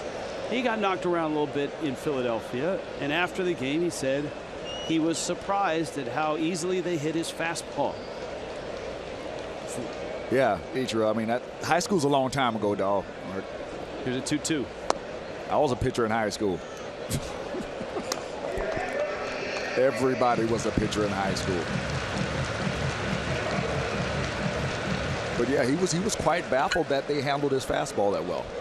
He said that, you know, he was a great pitcher in high school and a hitter, and some had thought about signing him as a pitcher, but he said he got the yips as a pitcher late in his high school career and decided I'm going to be a hitter. That's right at the knees, and Bill Welke rings up Brandon Finnegan, who's not happy again, even though that pitch had plenty of the plate and at the knees. Ichiro due up third when we get to the sixth.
Yeah. That's right. Wear it proudly. 74 degrees in Cincinnati. Preston Wilson and Jessica Blaylock. Rich Waltz with you. John Sulzer is our award-winning producer. Christian Roberts, our critically acclaimed director. Ken Lee, the vice president of all things statistics and graphics. He is generally well liked and has a few nominations in his past. There's your pitching numbers comparison. For David Phelps, he's one shy of a career high with his 8 strikeouts. Brandon Finnegan has given up just 2 runs. And here's Ozuna. He fouls one off Tucker Barnhart. Ozuna hit a scorcher to left center. Run down by then speedy Billy Hamilton. Of course, Hamilton would crash into center field, chasing the Prado triple. Here's the 0-1. Hamilton not as speedy after that. In fact, he came out of the game, and we're still awaiting word as to the extent of his injury. I know what that posture looks like when he came in the dugout and he had his hands on his hips. You know, that's just your body just being jarred.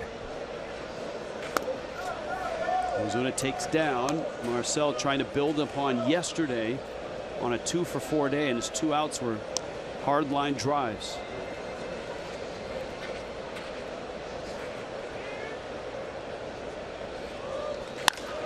Ozuna center field, and now Holt is going back and looking up, and it's gone. And guess what? Marcel Ozuna knocks one out of here, and it's starting to turn for Ozuna. It started yesterday, and it continues tonight in Cincinnati. I love this swing because he let this ball get to him. Hits it just to the right field side of center field. That is number 20 for Marcel Ozuna. He's got such good hands, such good bat speed. Watch that foot get down, and now that's just explosion. That ball's in the middle, maybe even working just a tad off center. Oh, and he just uncoils. So the Marlins have 2 solo homers in this one, Ozuna and Chris Johnson. 409 feet.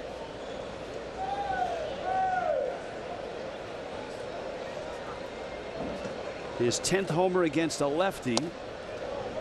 And Finnegan misses away to Real Muto. So this is day 2 without Giancarlo Stanton. Day 1 was a thrilling ball game and a thrilling finish against the White Sox yesterday with the Yelich throw and Mathis bracing for that collision. Here tonight, Miami's up 3-1.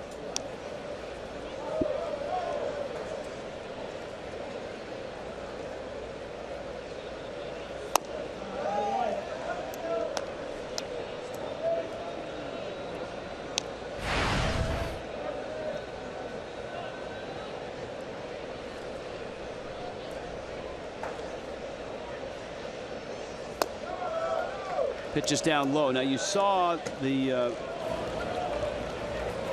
that shot with the phone.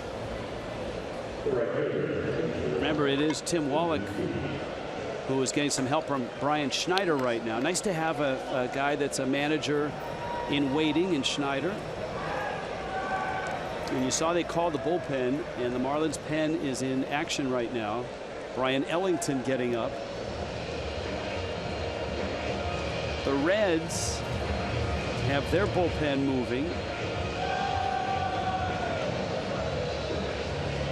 Mac Jenkins is the pitching coach for the Reds. He started as the bullpen coach. Mark Riggins was the pitching coach. He was relieved of his duties in early July. And so Phelps right now, he doesn't look real happy. Juan Nieves and Phelps walk back down the runway towards the clubhouse. I think Phelps is thinking, I feel good. I want to pitch that bottom of the 6th inning. Can't blame him. Real Muto's aboard. Here's Ichiro. I'm all for if these guys, if their arm feels good, if they're pitching good game, leave them out there. Let them go. Let him get into the 7th. Let's see what he can do.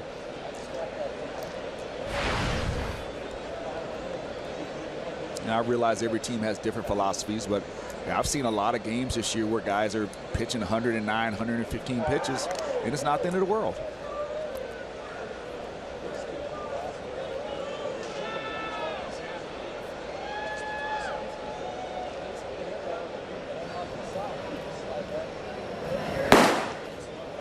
Ellington doesn't seem to have a whole lot of urgency. Now there's nobody out, so he may be just taking it slow.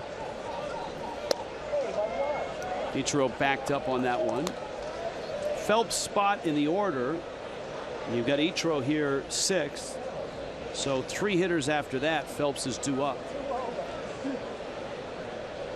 Ichiro looking at Lenny Harris. Well, Phelps does still have a towel wrapped around his arm, so he could be, you know, that might have just been a discussion they were having.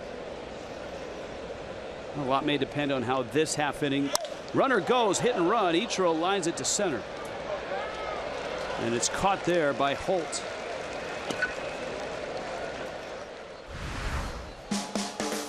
Tomorrow night's Tuesday, which means emails and tweets. Kids on Twitter Tuesday, driven by your South Florida Ford dealers. And the hashtag is GoFish. That's tomorrow night.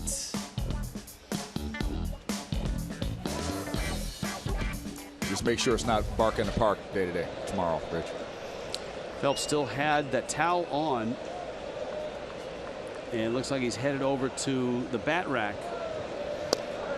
Johnson takes up. Yep. Got the helmet, the batting gloves rolling. He still has Juan Nieves in his ear. Short bench for the Marlins, just 4 reserves. And Phelps is at 83 pitches.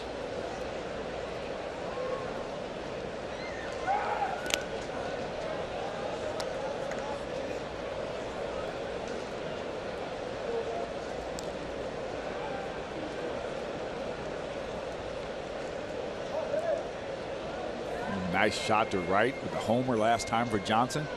He's one of those guys that can help pick up the slack. That one is shallow to right, down the line, and a sliding bobble. Did he get it? No. Tony Renda made the slide. He appeared to have it initially. But good hustle by the first base umpire, DJ Rayburn, to get down there. And here's a look. Renda goes a long way, slides, and in that slide, he actually missed the ball. Slid past the ball. Watch it goes. It hits him in the wrist, or just on the heel of the hand. You couldn't see the ball hit the ground from the other angle, but from this angle, right there. That's what it was. If you run that far, you want to catch it. I don't think nothing bothered me more than to run a long way and not catch the ball.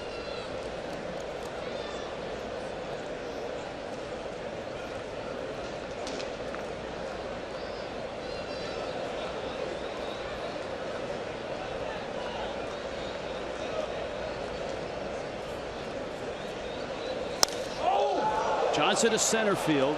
Holt deep, track, wall, and he doesn't get it, and it bounces back towards the infield. Real Muto racing around third, and he will score. And the Marlins have been playing pepper with that center field wall. And they need to. They need to continue to get extra base hits. Home runs are nice, but you've got to get more than one bag on a swing sometimes. And this is a nice swing. Goes down and get it by Chris Johnson. That's not Billy Hamilton out there, so some of those plays are not going to be made as if he were in the game. And now Marlins got a man on second. Ready for more. Real Muto across 4-1. Johnson has driven in 2, and he's also knocked Brandon Finnegan out of this ball game. Brian Price has come to get the red starter. Top 6. West Kendall Toyota called to the bullpen. Jumbo Diaz.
Diaz, who is big, 6'4", 278. And he's lost a good deal of weight. He was bigger than that a couple years ago. Here are the numbers for Jumbo Diaz. This is his 3rd stint with the Reds this year. He lost 70 pounds, Rich. That's why he wears that number 70. Wow. Yeah, I mean, he was a really big man, got himself in, decent condition. And so he was at like 340, is that what you're saying? Yeah. That's amazing. Echeverria, pitch in the dirt. Now David Phelps is on deck. Yes.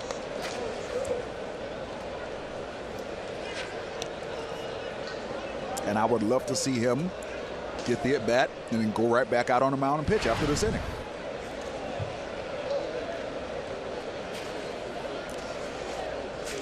He sits at 83 pitches.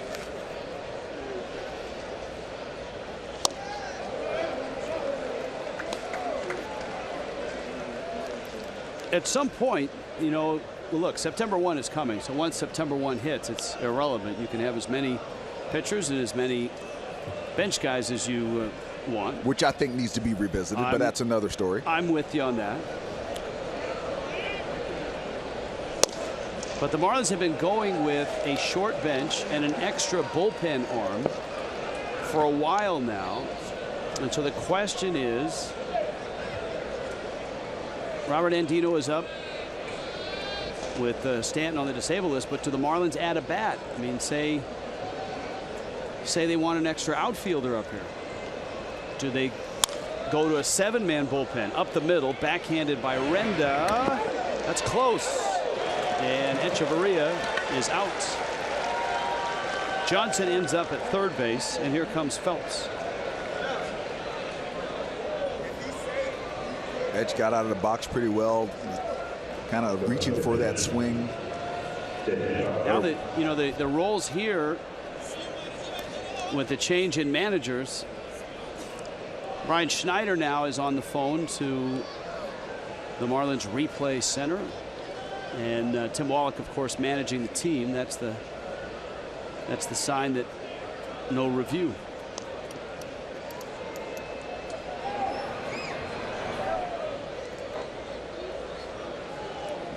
Don Mattingly ejected earlier in the ball game.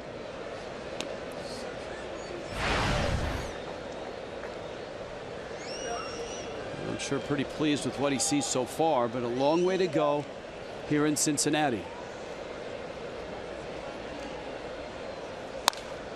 Phelps gets a good swing at a Jumbo Diaz fastball.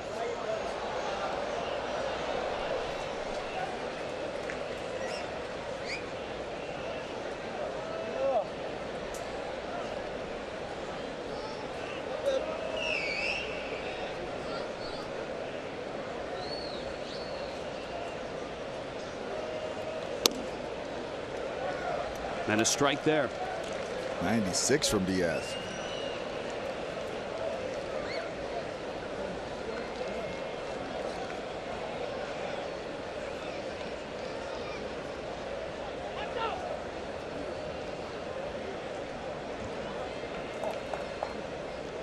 Looked like Barnhart, the Reds catcher, that actually called timeout.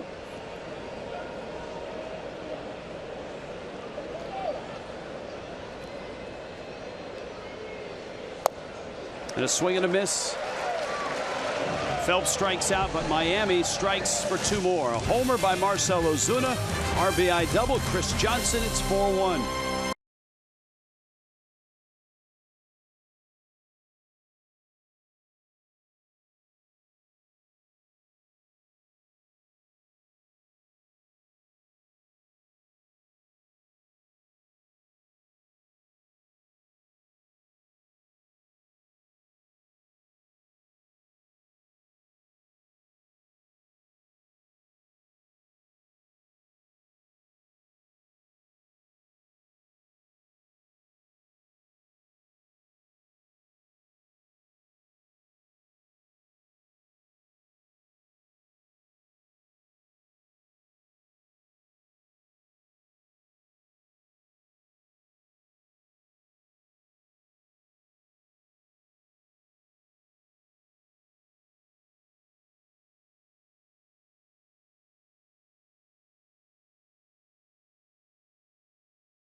bottom 6 in Cincinnati. Let's check in with Jessica Blaylock. Jess? Hey, Rich, David Phelps is putting together an excellent season so far. He's doing a lot of things well this year. Add lowering his ERA from last season to this season to that list. If you take a look at some of the numbers, in 2015, David Phelps with an ERA of +4. Take a look at that ERA from this season, 2.36. That's a differential of 2.14. He's already got 8 strikeouts on the night. Guys, after he struck out the side in the first inning, Juan Nieves walked over to me and he just said, wow, the Marlins love what they are getting from Phelps this season. And boy, Jessica, do they really need it right now. Miami, with the loss of Giancarlo Stanton, that made the headlines, but Adam Conley out for at least 2 weeks on the disabled list. That's a big blow. Wei-Yin Chen and his struggles to get back into the rotation. He is into a throwing program, but he's still a ways away. So Tom Kohler's emergence. Kohler yesterday again pitching quite well. David Phelps' arrival in the rotation, the way he's pitched in 3 starts, that's been a real boost. Now tomorrow, to be announced, will start against Anthony DeSclafani. Marlins Live starts it at 6:30. Tim Wallach trying to bring this one home for the ejected Don Mattingly. Tyler Holt, first at bat, fouls it back. Holt came in for Billy Hamilton defensively. You've got DeJesus and Votto right behind him.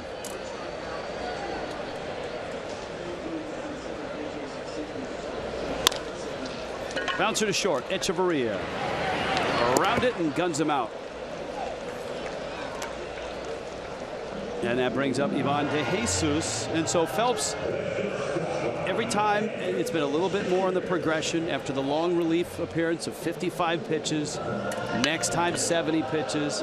Next time 91 pitches in 5 innings. And now he's blown past that into the 6th. And he's in a very comfortable 85 pitches. Well, I just think that the efficiency, the strikes thrown tonight have just set him up for success. DeJesus has struck out twice, and Phelps catches a corner. It's 0-1. No, the one batter that he walked in Hamilton, that was the inning just following him running into the outfield fence, so he was a little shaken up. Guy who usually will try to steal when he walks, and catch a break there.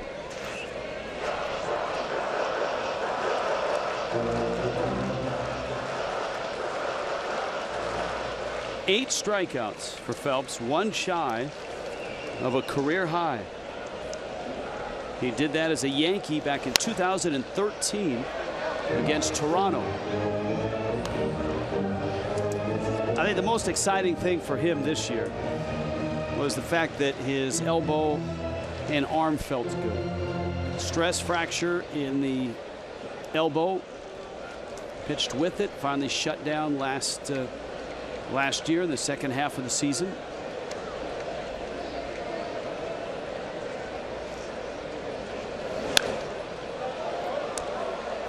He was quite valuable in the first half. There's no question about that. Solidifying that 7th and 8th inning. And boy, if he keeps this up, that value continues to climb. Well, he's got that experience. He pitched out in the starting rotation with the Yankees. Liner to right. He also pitched in the pen. He's done long work. He's done all the jobs of a pitcher as far as the roles that they put guys in. But I think his heart is in being a starter. I really do. Tim Wallach on his way out. 90 pitches. And with Joey Votto coming up, Miami's going to go to their bullpen. Oh, and Phelps is not too pleased about that. Wes Kendall Toyota called to the bullpen. 4-1 Miami.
Out here without Don Mattingly. Tim Wallach got the lineup card, and now on that lineup card goes the name of Brian Ellington. And Ellington, doing some landscaping out there, has been outstanding this year. Big right-hander, throws hard. 14 strikeouts and 16 2/3. And he arrives with DeJesus at first and Votto at the plate.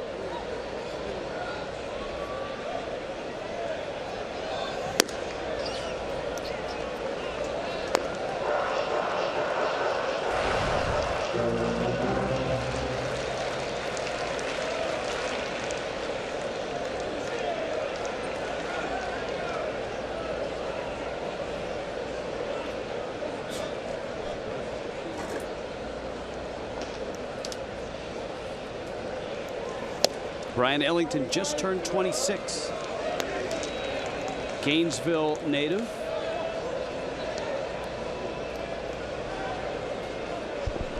Marlins drafted him out of West Florida.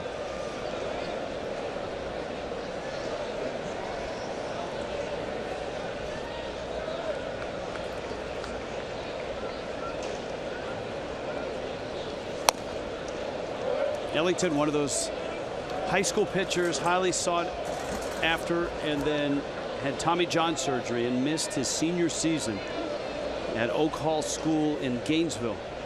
He already had a scholarship to Florida State, and then ended up in junior college before landing in West Florida.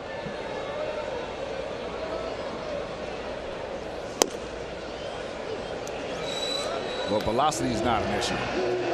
98, 99 we've been seeing. Does have to work on the control a little bit. It's especially tough when you face the guy like Joey Votto, who has great command of the strike zone. Did a lot of work with Joe Coleman in the minor leagues, Marlins system. 3-1 pitch. And he misses out. And so now you can see the Fox tracks. Now this is much like pitching in Philly or in Fenway, any really hyper offensive environment. Walks can really hurt you. Votto walks more than anybody in the National League, and it brings Duvall and his 27 homers to the plate as the tying run. Well, that was somewhat why I was right there with you when you said you'd like to see Phelps face Votto one more time, is because Phelps has been throwing strikes tonight.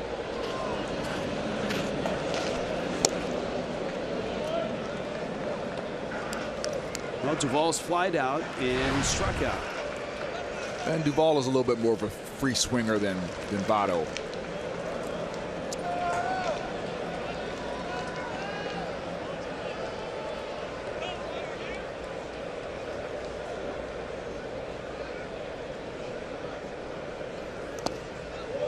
And a breaking ball smothered there by Real Muto.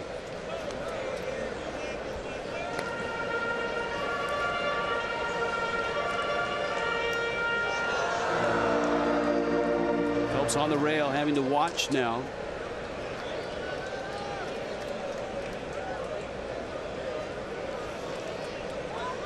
You got DeJesus at second and Votto at first.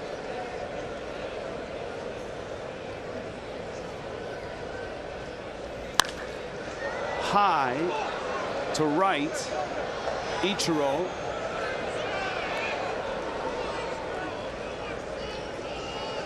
And there's 2 down. And it's Eugenio Suarez. He has 19 home runs. So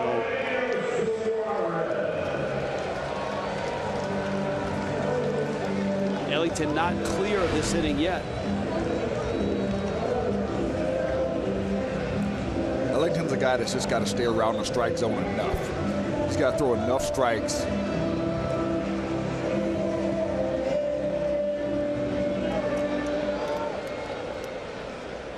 Because guys are going to want to get that bat started to hit that 98, 99.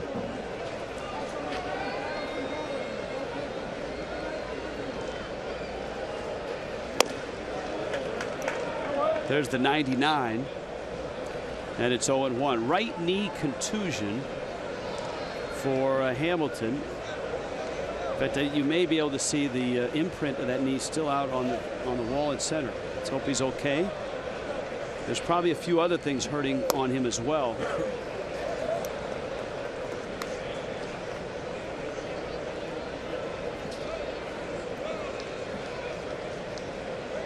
Or at least there will be in the morning when everything calms down and you feel it that next day. It's kind of like a little car accident.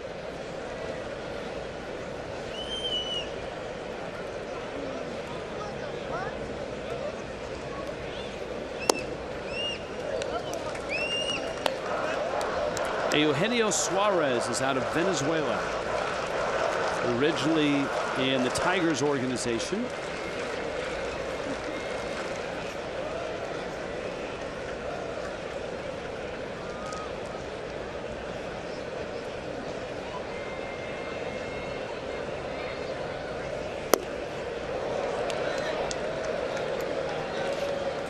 Three and one.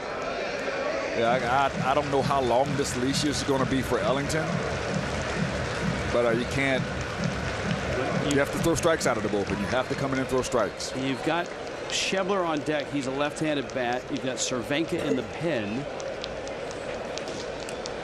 The Reds have already used one of their bench players, and they have 5 of them.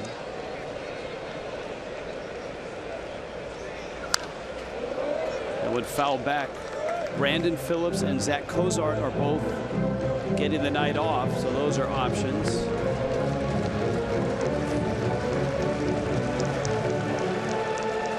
Three and 2. And with 2 outs, Brian Price will have the runners moving to DeJesus and Votto.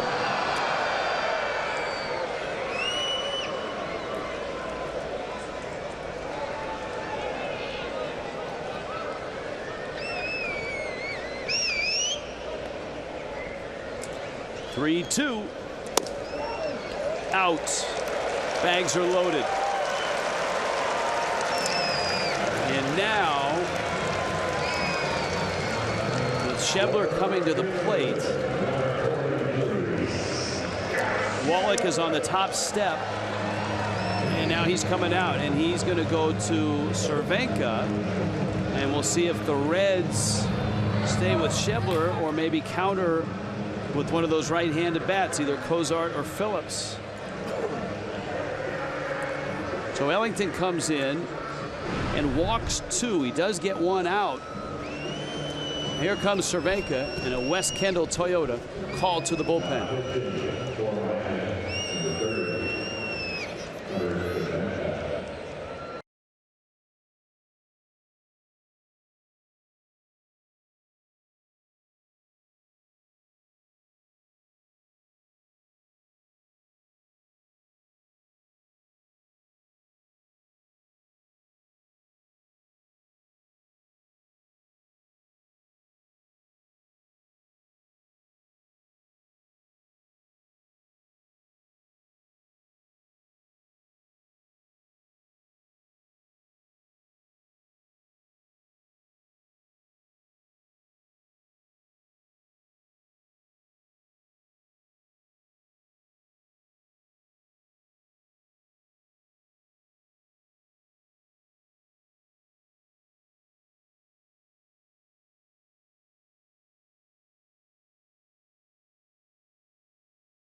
There's 2 outs.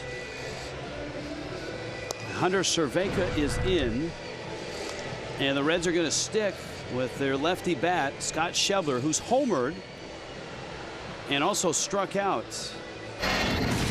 This is Schebler against David Phelps, and this snapped an 0 for 28. That's the only run of the night. Now, bags are loaded. Miami's lead is 3. And Cervenka trying to get Schebler.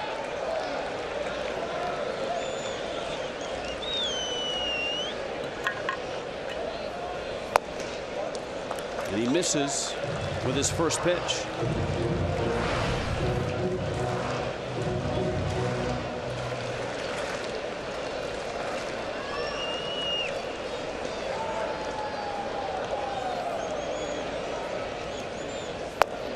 Well, same thing for Schebler here. For Cervenka here, he's got to throw strikes.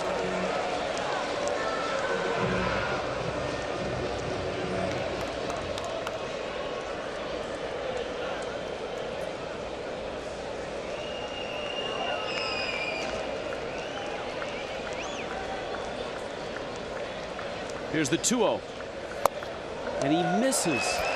Now, the Marlins didn't have anybody up in their pen, but that's changed all of a sudden. Dustin McGowan has just started to get loose.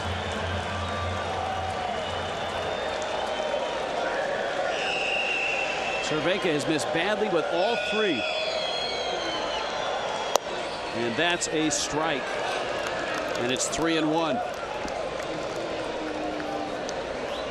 Bases filled with Reds. Miami's lead is at 4-1, but there's a long way to go in this ball game. And as a hitter, you know he's got to come to you.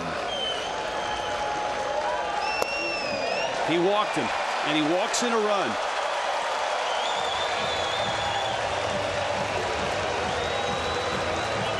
That run belongs to Phelps. But the book is closed on David Phelps now. Now, Cervenka gets Tony Renda. Or does he? Tim Wallach on his way out to the mound. Wow, it's tough when you have a lead and you bring in guys and they don't throw strikes. Well, the bullpen has faced 4 hitters here and walked 3 of the 4. McGowan looking through the hole in the tarp. Well, he hadn't been up long. Well, Wallach has not pointed yet. He's probably waiting for the home plate umpire, squeezing every second he can to give McGowan a few more tosses.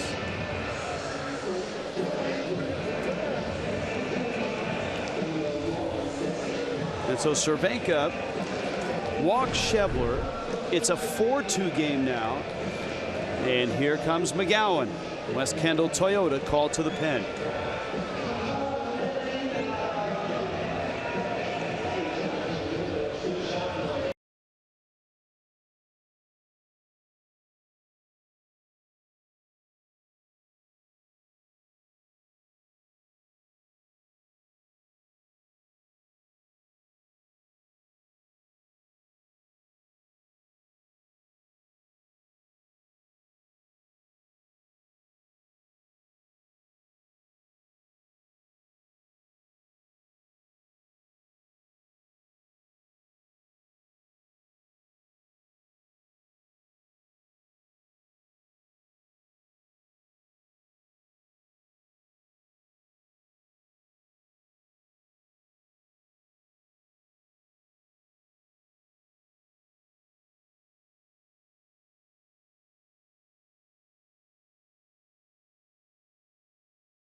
Phelps was at 83 pitches. He got Tyler Holt to bounce out. He gave up a single to Ivan DeJesus, and the Marlins decided to lift him for Brian Ellington. And you see the bullpen tonight.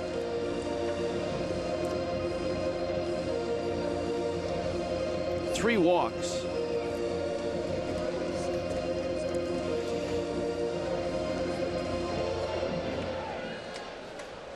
Joey Votto and Eugenio Suarez walked against Brian Ellington. Hunter Cervenka came in and walked Scott Schebler. Here is Renda, a right-handed hitter, and here is Dustin McGowan.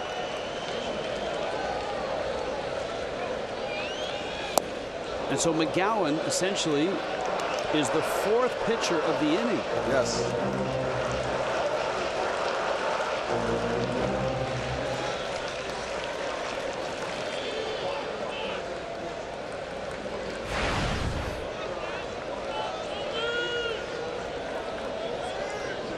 That run that just crossed the plate will be credited to David Phelps' record.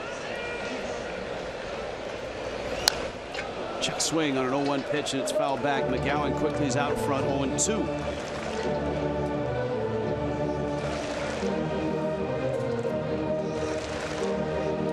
And you see the Marlins pitchers having trouble throwing strikes. Renda goes up there, swings at the first breaking ball in the dirt, then a high fastball. Never know. See if it's something contagious going on out there.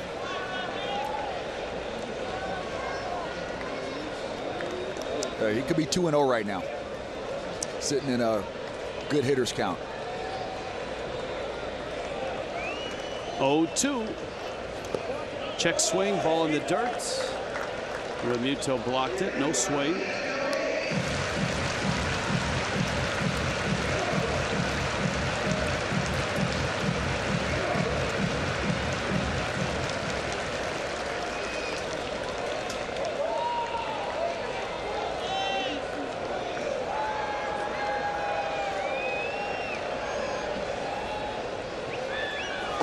Got him on a breaking ball, and McGowan strikes out Renda and bails out the rest of his bullpen mates. 4-2 Miami to the 7th.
We'll send you to the Bahamas, Nassau, where you can spend a great summer days getaway. Just tweet Southwest Summer Days Sweeps. That would be Southwest Summer Days Sweeps, and then hashtag sponsored to @FoxSportsFL. Trying to read the fine print there and see if we are eligible to enter and win. I don't think we are. Sure looks good, doesn't it? It does look good.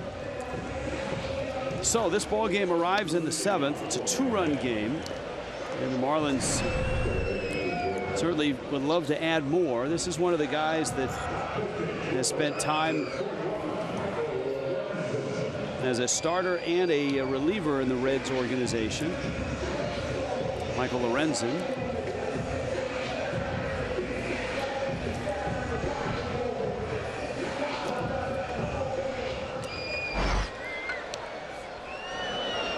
Sprained right elbow was the start of his season. Kept him on the disabled list until late June.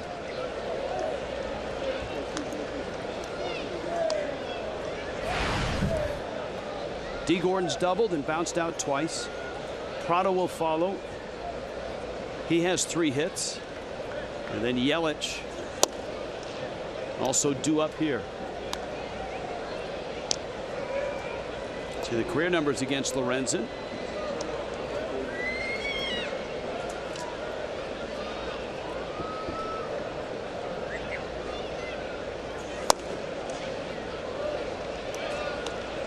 Looks like they're trying to stay in on D. Lorenzen pitched at Cal State Fullerton, which is the alma mater of Tim Wallach. Also Marlins past Mark Kotsay. Wallach's son, who is a catcher in the Reds organization, also went to Cal State Fullerton.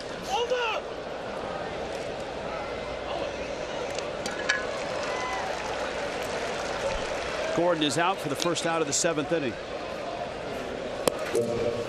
You place a deposit on a 2017 season ticket. It will guarantee you access to the 2017 All-Star Game in Miami. Don't miss your chance to secure seats for a once-in-a-generation event for all the All-Star Week activities. Deposits start at just $250. 1-877 Marlins. Go to marlins.com/season tickets.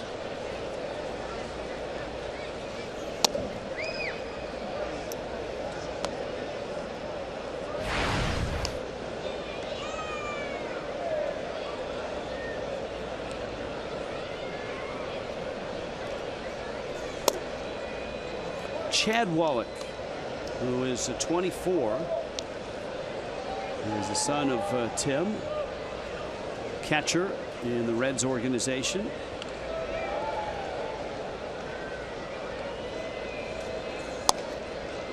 That's a strike.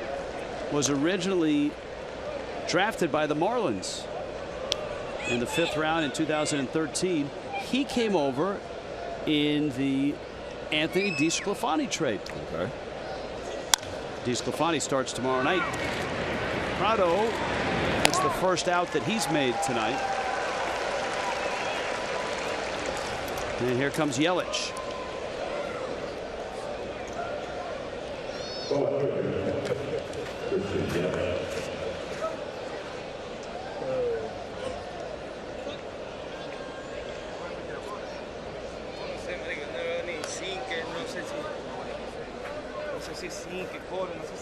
DeSclafani.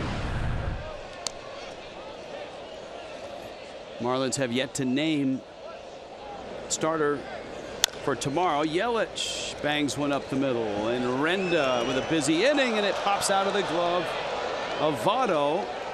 A throw that was low and away, with Yelich getting up the line, and we'll see if it's a throwing error on the second baseman, Tony Renda. Well, Renda, he's made some good strong throws from second base.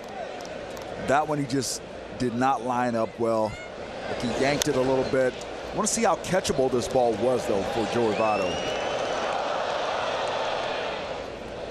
I think that's a catchable ball. I think maybe it was a little off target, but it was a catchable ball, yeah. Well, the air goes to Renda. It gives Ozuna an at-bat, and Ozuna has lined out to the wall in left center, homered over the wall in center, and then bounced into a double play.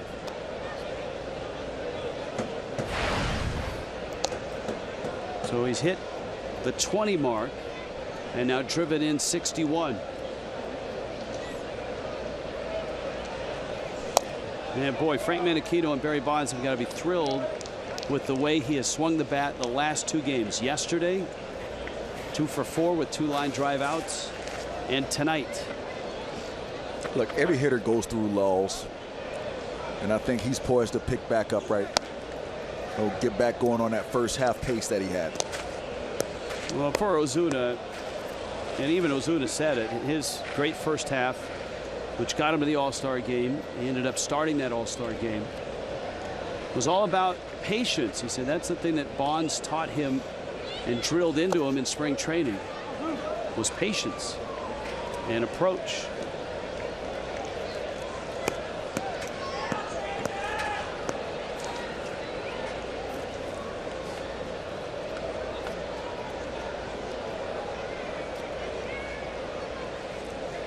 Well, he's executed that game plan quite well this year so far. Ozuna cracks one up the middle. Boy, he hit that one hard too. Renda makes a play, and the Marlins are done in the 7th. 7th inning stretch, 4-2 Miami.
In Cincinnati, game summary. Well, here's how we got here, Rich. Prado with that ball down the line. Deep Gordon scores.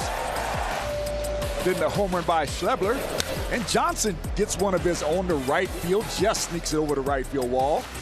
Everybody's loving it. Ozuna, well, he gets on that act as well. Almost dead away center. And Phelps had a great night tonight.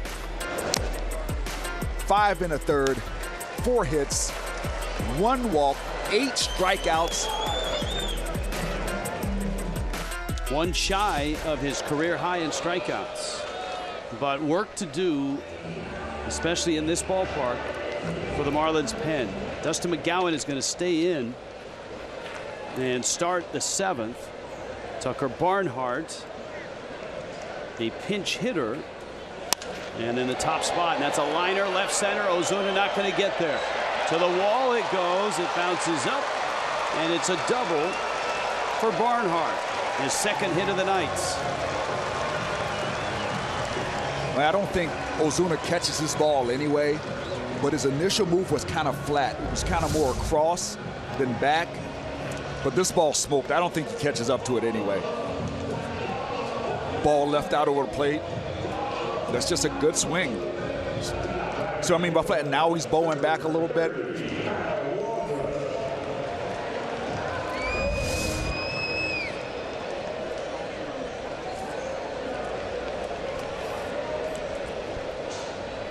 Kyle Waldrop is the pinch hitter. And Waldrop swings and misses. Waldrop hitting here in the 7th.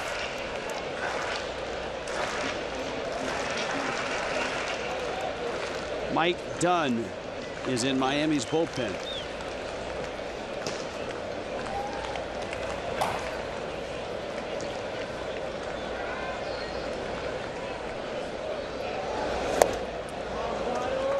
Oh, nice slider there by McGowan.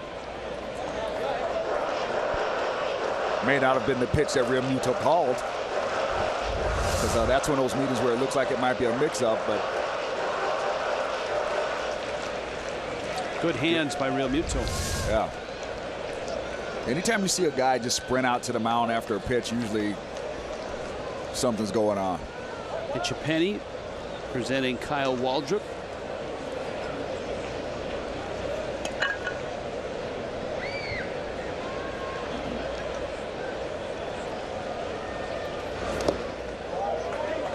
See, that right there is something that Real Muto has worked on from spring training. He and Brian Schneider continue to work on it.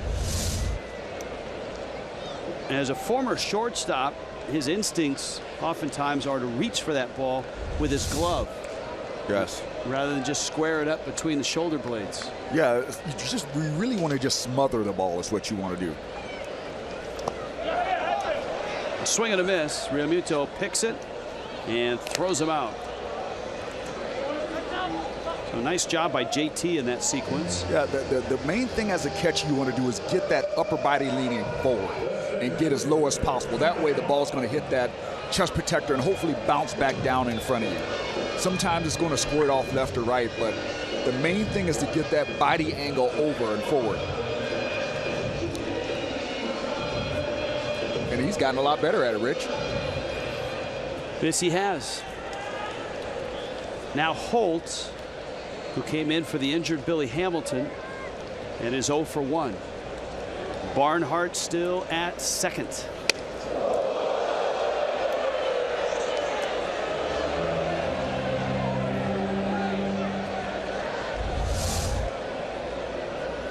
Set up down and away. This one way up and in. Yeah, I would say he missed the target. Yeah, just a smidge. Did you know a smidge is bigger than a tad? Is that the metric system? It's imperial. Okay.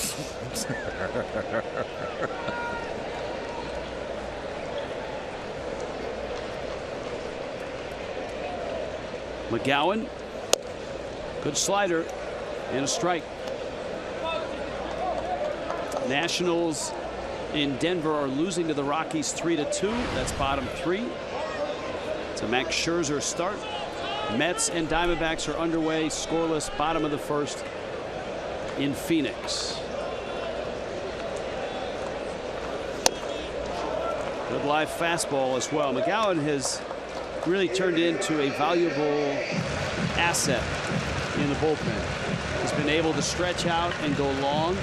He's been able to pitch in some high leverage spots short. I really think his season turned around after the series in Minnesota. He seemed to pitch better from then on. He had given up the home run to Dozier, the game-losing home run to Dozier. After that, he looked like he got a much better approach about what he's doing. That ball, it looked like it bounced before he hit it. I'll have to see that again. That was...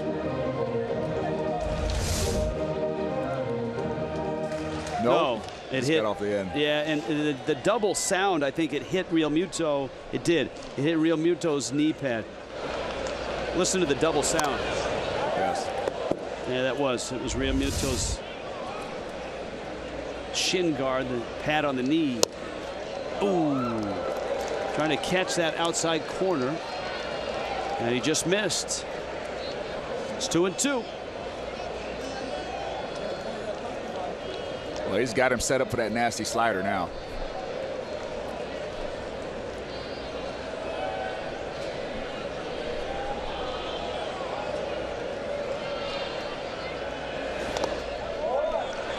Real Muto is putting on a blocking clinic right now.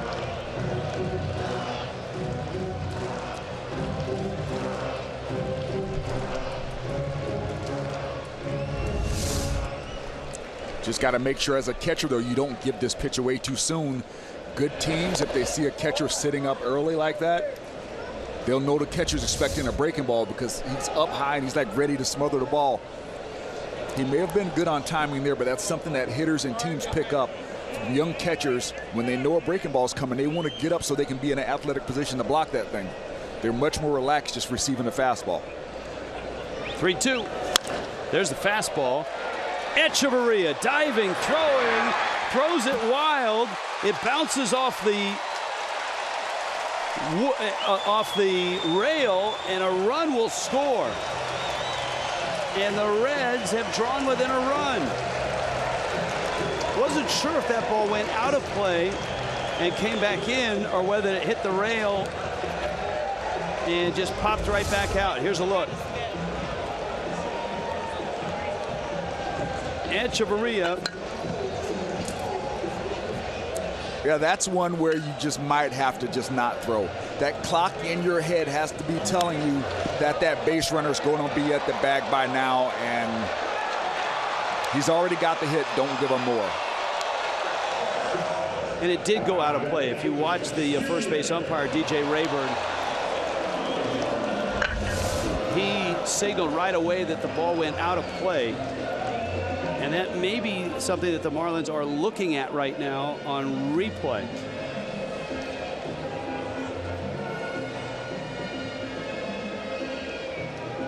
Because if it stays in, the runner stays at first. I don't think it affects the run at all. It's tough to find an angle, and the two that we saw, you couldn't really tell what the ball hit. It doesn't look like the Marlins can find that on video either. There are some things that just don't show up.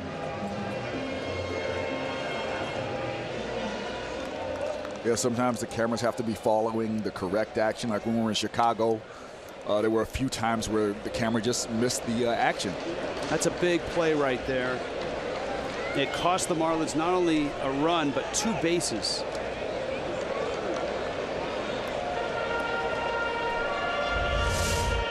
All right, here's a better look, and let's see what it hit.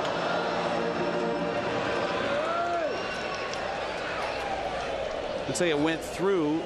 It may have hit the camera tripod. That's the only thing that looked to be in that area. And that is out of play. There's still only 1 out. And the Reds have crept within a run. It's 4-3. De Jesus, who singled his last time up. So Echeverria, in trying to make a spectacular play, puts the Reds in a good spot. 0-1. McGowan misses up. Like I applaud the effort by Echeverria. That is a great effort. But it's already a base hit at that point. You know how far you had to go to get it. Just got to eat that.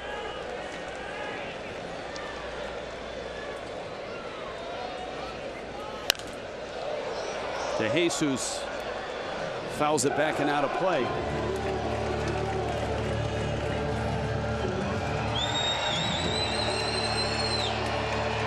This was a 4-1 Miami lead with 1 out, nobody on in the 6th. David Phelps gave up a single. He was lifted. Brian Ellington walked a couple. Hunter Cervenka walked the man he faced. Reds got a run in that 6th, and they have one here in the 7th.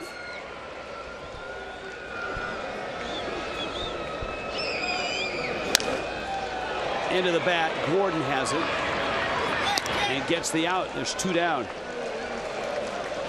I want to show you what I was talking about with catchers, how they sometimes give away a pitch by how they set up.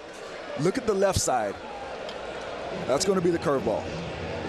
See how high he is in that stance? He's ready to react. He's ready to block the ball just in case. On the right side is the fastball. See how comfortable he is? He's down in there. He's not worried about that ball being in the dirt. If he sets up early enough, the base runner can relay that. The guy on second can relay that to the hitter. So you got to make sure that you do that nice and late, because I could just see from the setup that it was going to be a breaking ball. And it's just, you know, it's human nature to want to make sure you block that ball, but you also got to make sure you present yourself the same way when a fastball's coming. Mike Dunn gets the baseball. West Kendall Toyota call to the bullpen.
The throwing error by Adeiny Echeverria has brought the Reds within a run in the 7th. Mike Dunn, Joey Votto.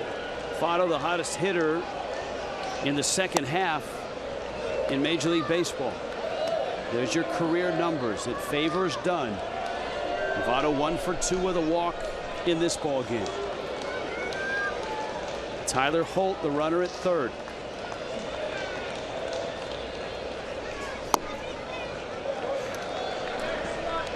Ball and a strike.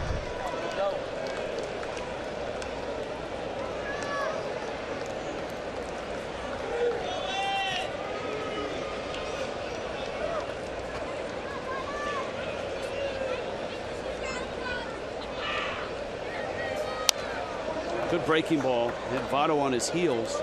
Yep. 1 and 2. When you throw 95 and you mix in a breaking ball for a strike.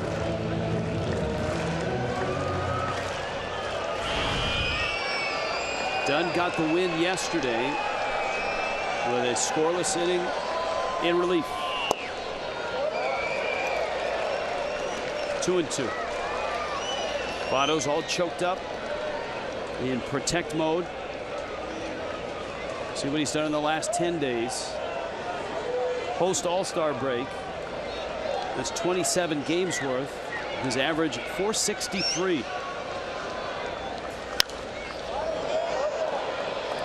How's that fastball off?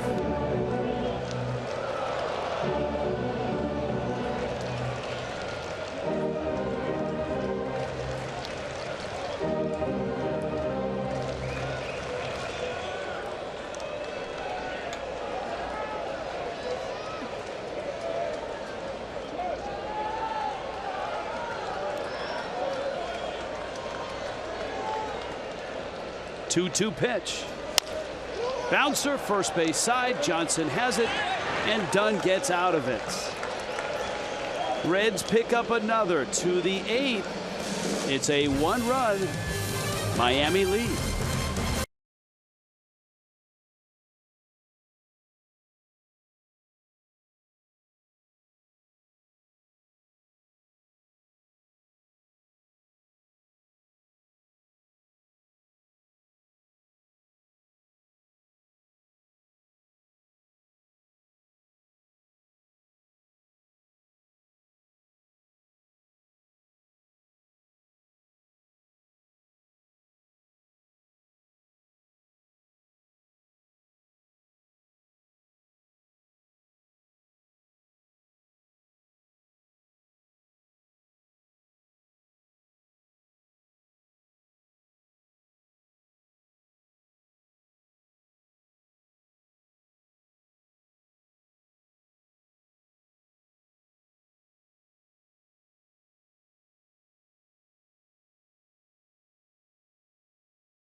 All right, thank you, Craig. Here, 4-3, Marlins on top. But the Reds have slowly come back in this game. And a first pitch with some cut on it from Blake Wood is a strike to JT Realmuto. Look at Wood's season so far.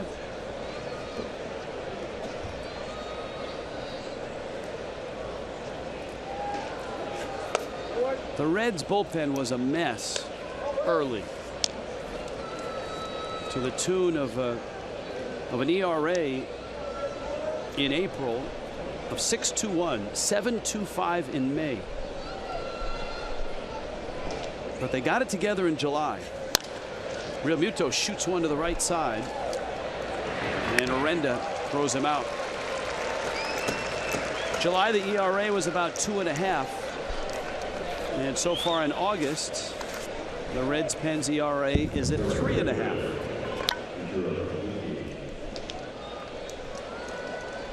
Here's Ichiro, who lined to center his last time up. He's 0 for 3. Ichiro getting the start. Out in right.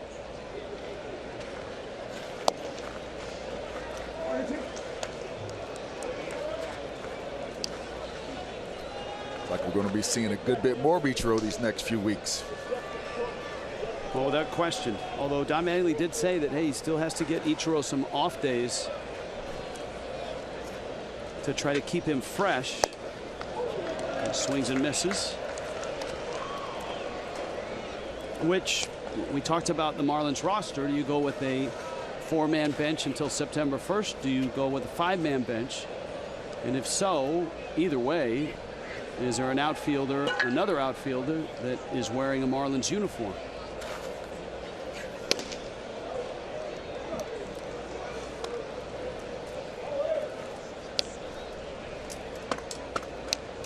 Now Robert Andino can play in the outfield. Andino, who got the start at second yesterday, had a nice day, a big hit to start a rally. That's strike 3 call. Ichiro caught looking.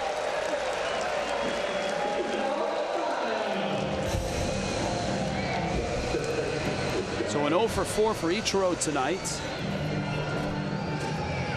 And here is Johnson.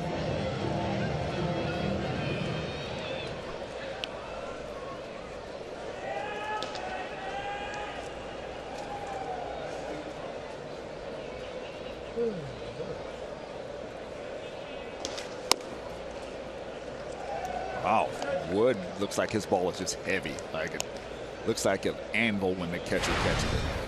It's got like that down movement a little bit, and it's at 98. 6'5", 240. Oof. Georgia Tech product. And he's been in professional baseball a while. He's 30. So he may have missed Derek Dietrich at Georgia Tech.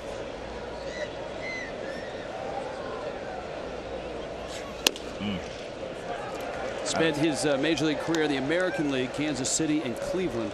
That's just life right there on that pitch.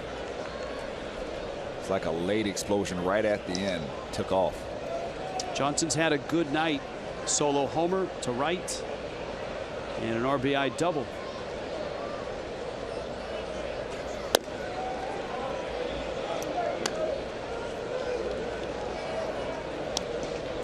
You can kind of see that coming yesterday with Johnson as well. Chris was 1 for 3, and twice he lined out hard to the outfield. I think Johnson's last 2 months have been very good for him at the plate. Hitting the ball a lot harder, more consistently. Wood thought he had a strikeout, and it appeared that he did. Let's take a look. No, he missed just out. Bill Welke sticks the call.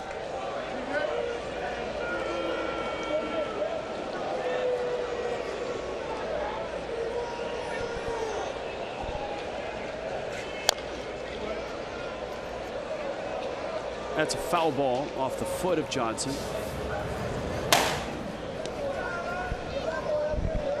Kyle Bearclaw in Miami's pen.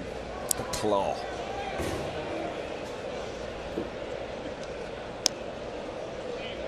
This opens a 4-game series and a 7-game road trip. 4 here in Cincinnati and then 3 in Pittsburgh. Johnson walks and it gets an at bat for Echeverria.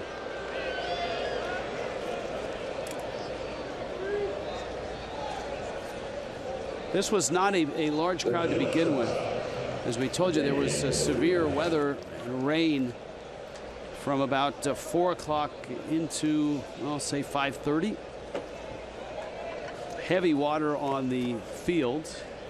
Grounds crew did a nice job. But as the sky has cleared and the moon has risen, no delays tonight. Echeverria fouls it back.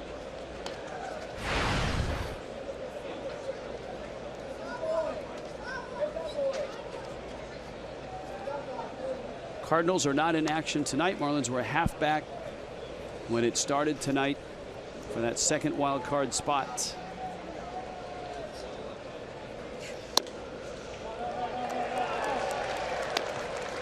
The Mets gave up 3 runs in the first in Arizona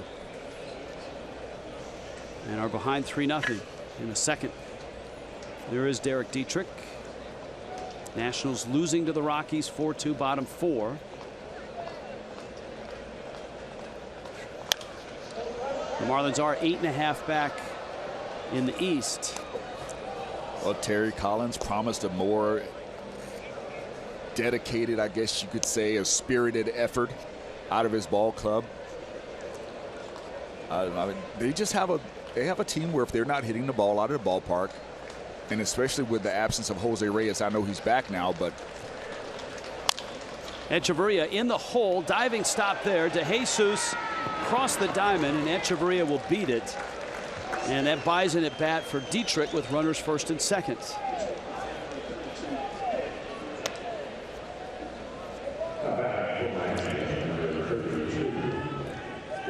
So here's that matchup. The Ramblin' Wreck, Georgia Tech on the mound and at the plate.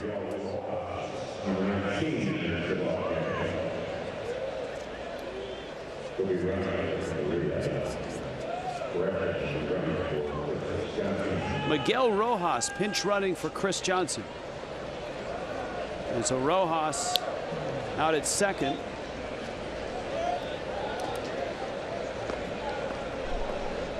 And obviously you would expect Rojas to stay in and play first base.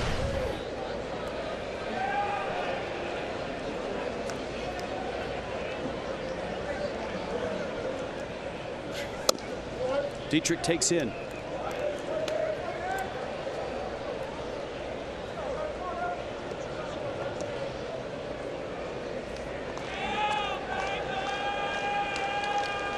See, his last 12 games, the walks have started to come back, and so have the hits.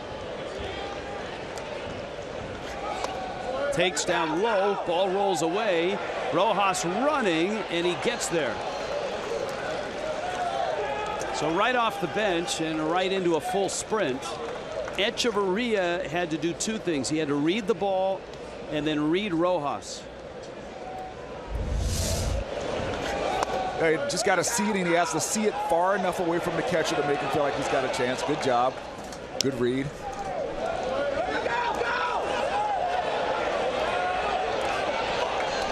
Now, Etch, on the other hand, did a terrible job on that. He's got to understand that you got to watch the runner and you got to check the ball. So he took off without looking at the runner. Then he was retreating back to first as the throw was going to third.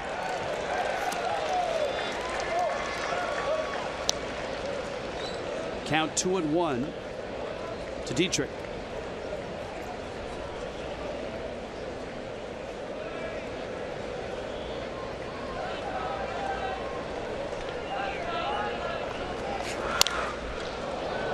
Dietrich yanks one up into the upper reaches.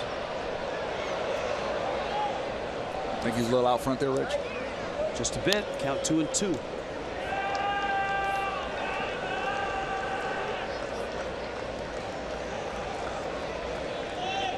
If you're going to come off the bench, swing and hunt the heater, man. Get that bad head out there.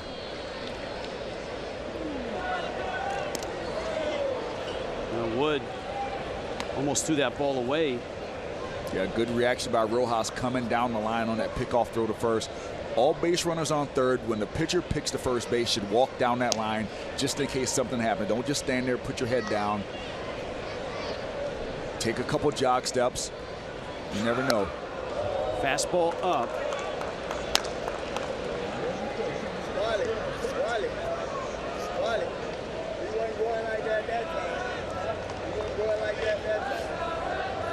There's nobody up in the Reds bullpen, and so Blake Wood finds himself with a 3-2 count to Derek Dietrich. Rojas at third. Echeverria at first.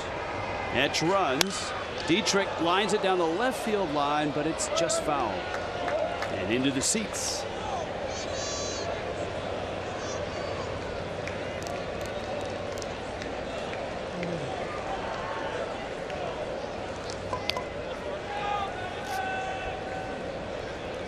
Good at bat here for Dietrich. Got himself to a 3-2 count.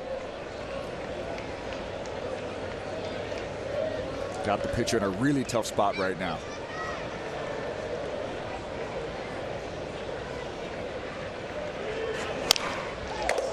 Wow.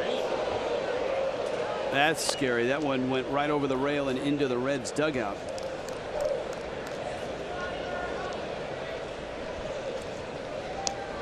Yeah, just saying Boston now is wicked hot. Brandon Phillips all right there. So Dietrich and Wood, the two Georgia Tech Yellow Jackets, continue the duel, and it ends with ball 4. So there's nobody in the Reds pen now that's loose, and here's Gordon with the bags loaded and 2 outs.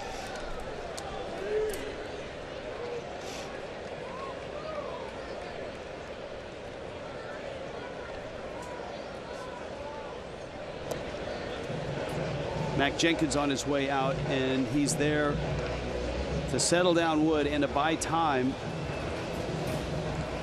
for Ross Ohlendorf.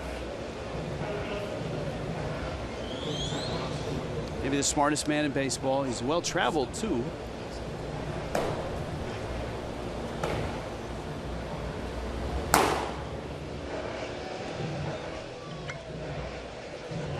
Gordon doubled in the first, and he's bounced out 3 times.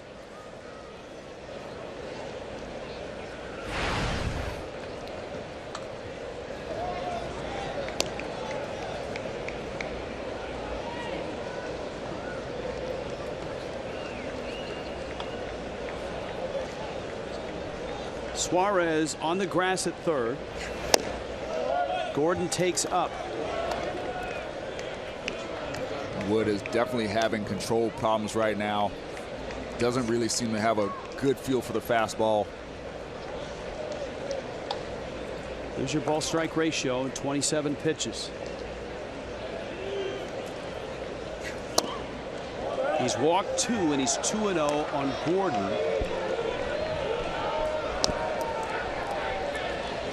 When you look at his delivery with that front shoulder going up high, it's a funky delivery. It's not smooth. I would think that would be a harder delivery to repeat. And watch how he throws that front side up.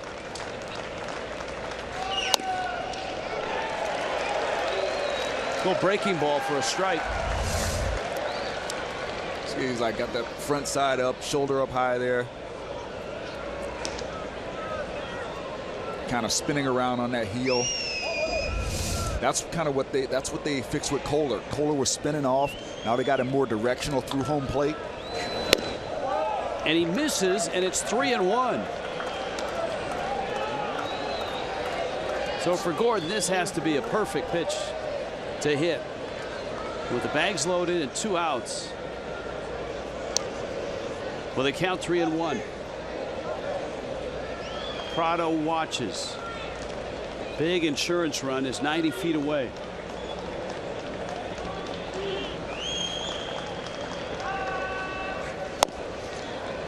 strike. And I believe that was a slider.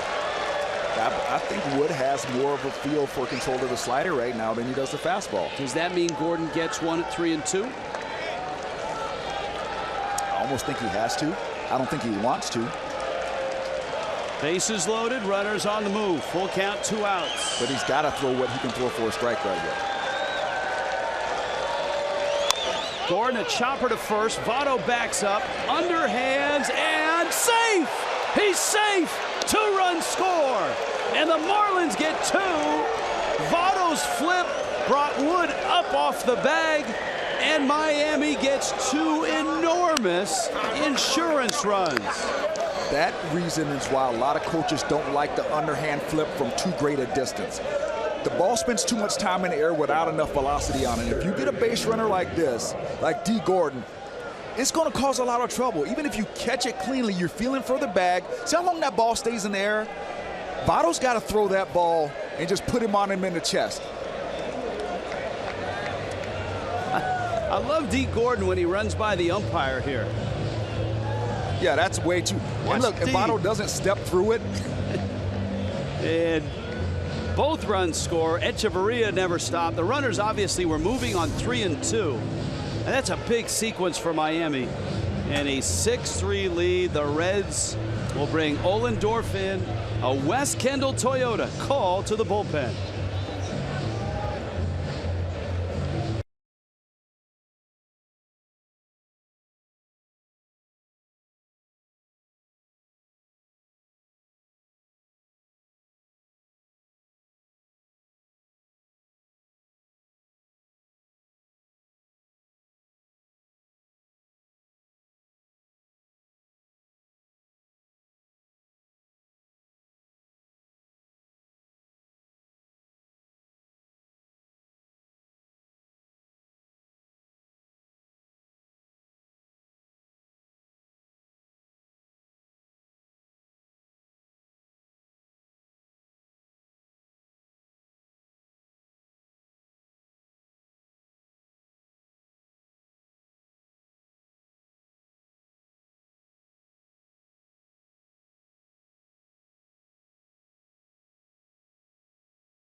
Base with D. Gordon tearing up the line.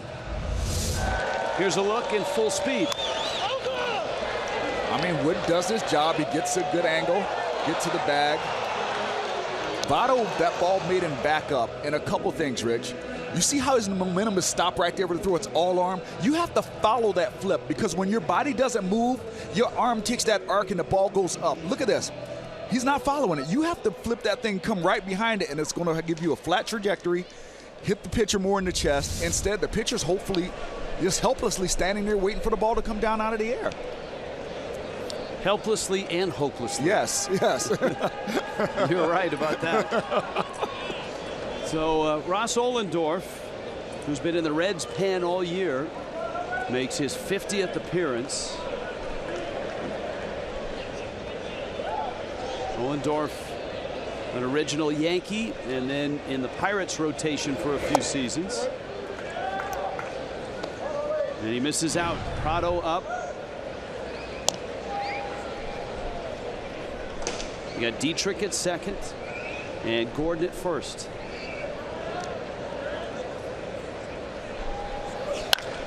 Prado smacks one to right. It sinks and it's caught. It's caught. Schebler with a diving catch, holds it and ends the inning, robbing Prado of a hit and an RBI. But Miami gets 2 and leads it 6-3.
Marlins and Reds since the All-Star break.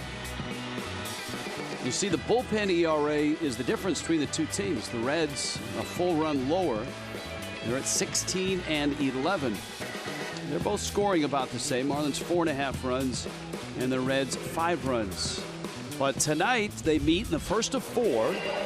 6-3 Miami going to the bottom of the 8th inning.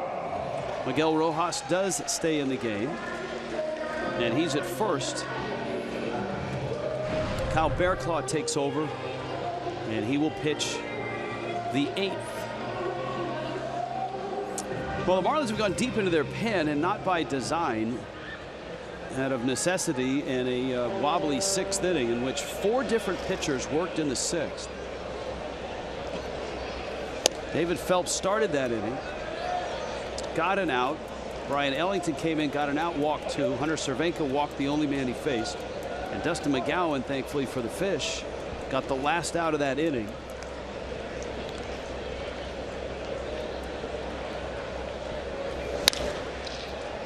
Adam Duvall, and it goes right through Echeverria.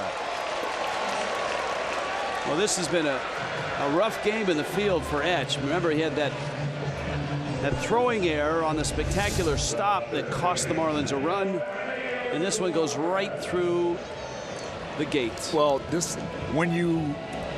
sometimes when your feet stop too soon, the ball plays you on that last hop. And I just think he got us set a little bit too soon right there. You know, and his hands got stuff. When your body's moving and your feet don't stop, your hands flow a lot easier. I think he got set a little bit early on that, and the ball played him.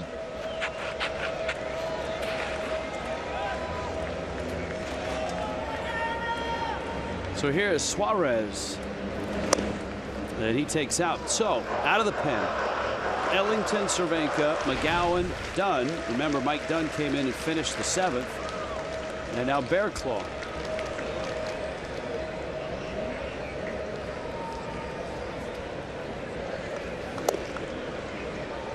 And the nice thing is, the Marlins, who will not name their starter for tomorrow night until after the game, have been able to carry essentially 9 bullpen arms the last few days.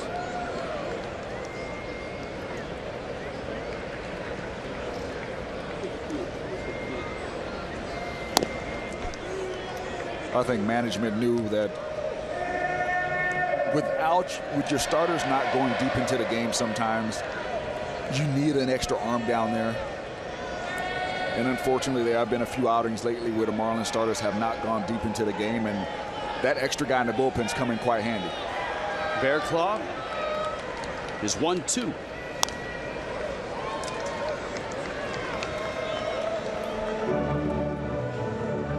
For Bearclaw, it was nice to get back on the horse yesterday. A scoreless inning. And that coming off of giving up 2 runs and the lead late on Saturday when the Marlins lost 8-7 to the White Sox.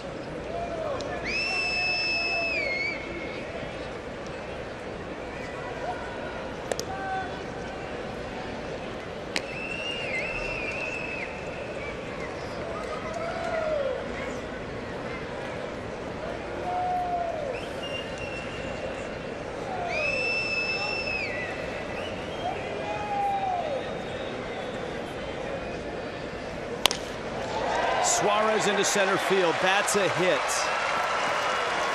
And so the Echeverria error has opened the door, and the Reds have 2 on. And here comes Schebler.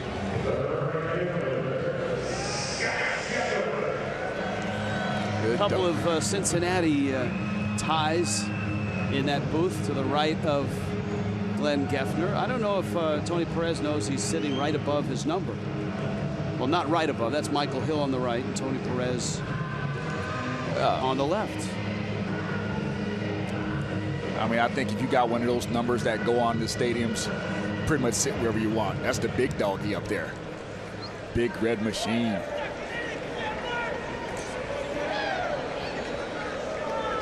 The lead is 3. And here is Schebler, who homered earlier. He's the tying run. And Bearclaw misses in.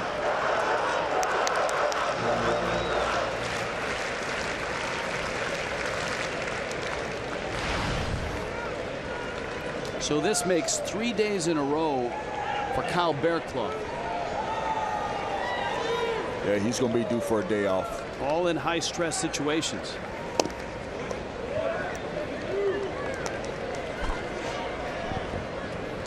There's the workload. 25 pitches on that Saturday. Just 10 yesterday. And I think that number has him back out there right now, that 10.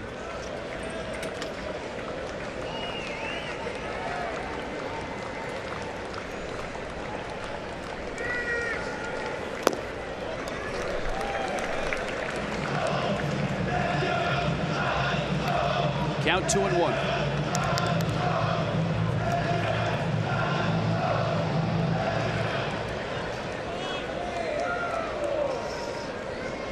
And of course, for the Marlins, the workload of the bullpen will be something to watch because there's no off day on this road trip. It's 7 straight.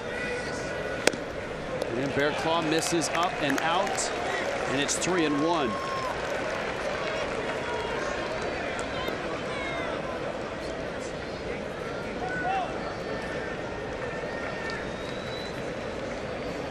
Right now, Miami's bullpen is calm, but if he loses Schebler, that might just change. He swung. 96-mile-an-hour fastball. And honestly, that pitch wasn't close to the plate. That's just Schebler getting the bat going and not recognizing the pitch. I mean, he's seen maybe 1 strike this at bat, and it was on a slider. I think the fastball's been very erratic here, and it looks like Bearclaw's in the situation where he feels like he's more likely to throw a strike with his slider. Remember, he's in the situation because the first hitter, Adam Duvall, hit a ground ball to short that went under the glove and between the legs of Adeiny Echeverria. Suarez singled. Full count to Schebler.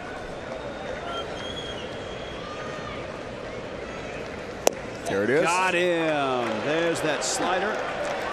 Bearclaw comes in and gets the outside part.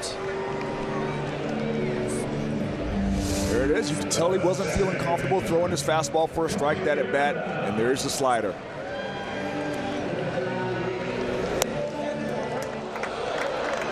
And as a hitter, the more you play the game, you start noticing that. You know, sometimes when you're a young hitter, you're so into the at-bat that you don't have time to process, or even the ability yet to process that information that quickly. You just know you're battling an at-bat. That comes with time and getting a little older and being able to slow that down and analyze every part of what's going on during your at-bat.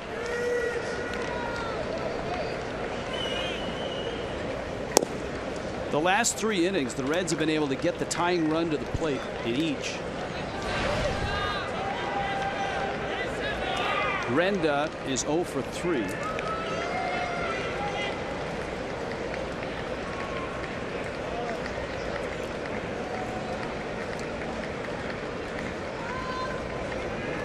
Remember, Renda in the starting lineup. Brandon Phillips a night off.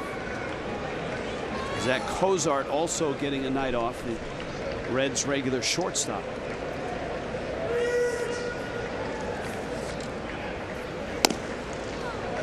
Breaking ball for a strike. It's 1-1.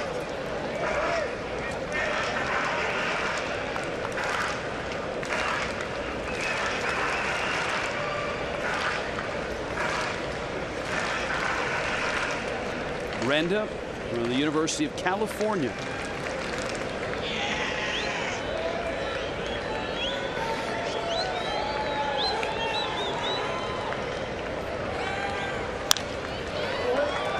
Fouls that fastball back. It's good to see Bearclaw get a fastball in the strike zone.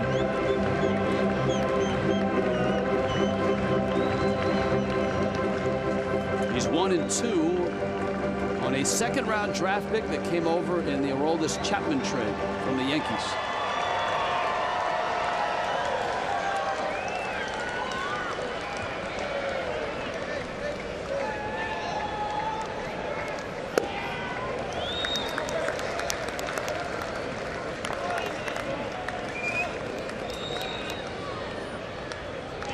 I wouldn't be surprised if these two faced each other in college because St. Mary's and Cal are not that far apart. 2-2. Slider is away.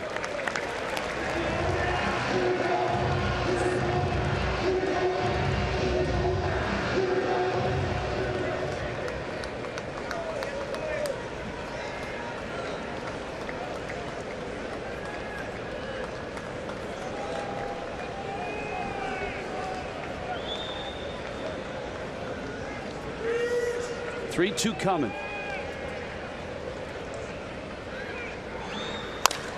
Hit hard, diving stop. It's Prado to the bag to get the outs. Wow. Martin Prado saves at least a run, and now there are 2 outs. I didn't see Prado up high right there. He called for that slider, so he's getting up high just in case he has to block it. Prado with a great play there, though.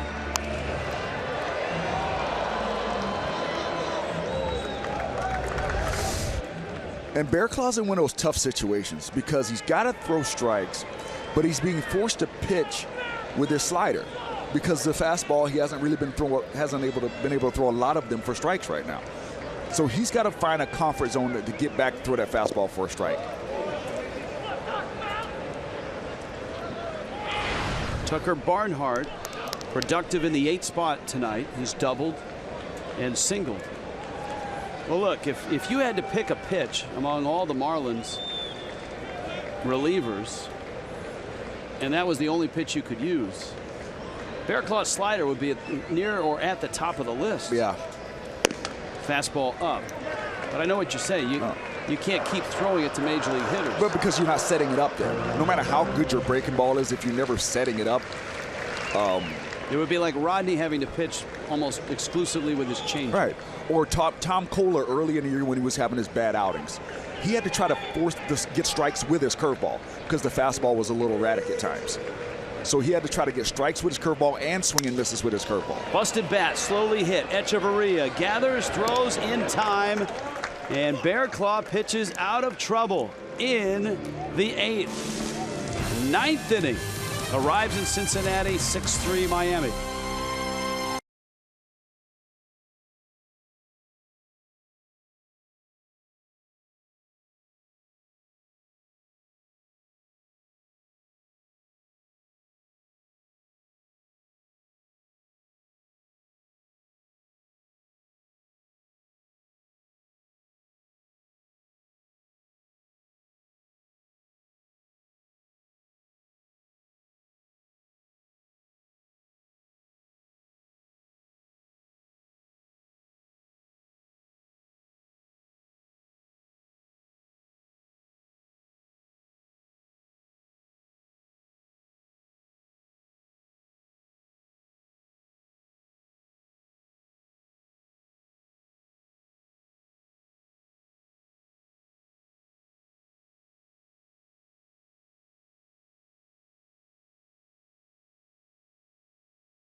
By Southwest, transparency, low fares, nothing to hide.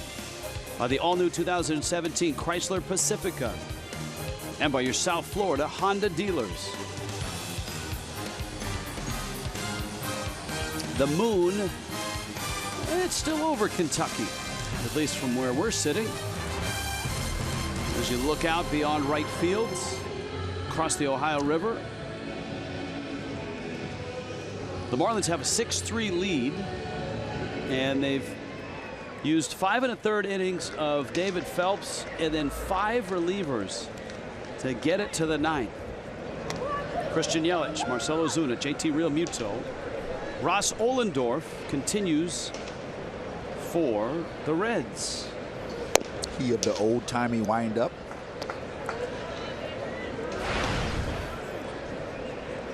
Yelich on an 0 for 3 night has walked.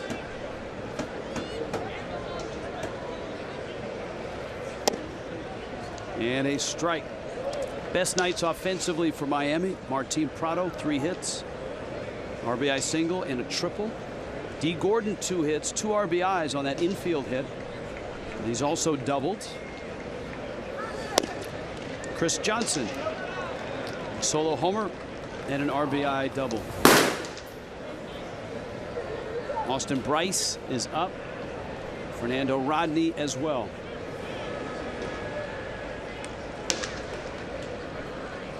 Oh, a little quick pitch action there on Ohlendorf. Quick picked up the rhythm right there.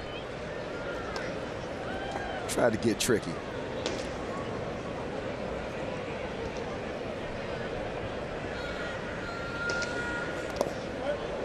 You know, the unique thing about that windup, that old-time windup and all that, he kept the ball in his glove and didn't get his hand on the ball until he was more than halfway through his windup. It just seems like a whole lot of unnecessary movement going here.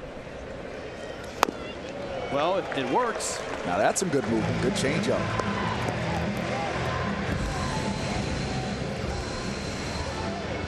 MLB, look at the flames. That scared me. I'm supposed to read the MLB.com at bat app. I thought for a second the boat out there was burning up. Live game video, highlights, StatCast, all of that. MLB.com at bat app on your phone. Actually, those they did have a fire out there a few years ago in those smokestacks, the PNC Power Stacks. Power Stacks in right center. They went up and had some issues there, as in they couldn't turn the Power Stacks off. Wow. Ozuna, and he takes down low.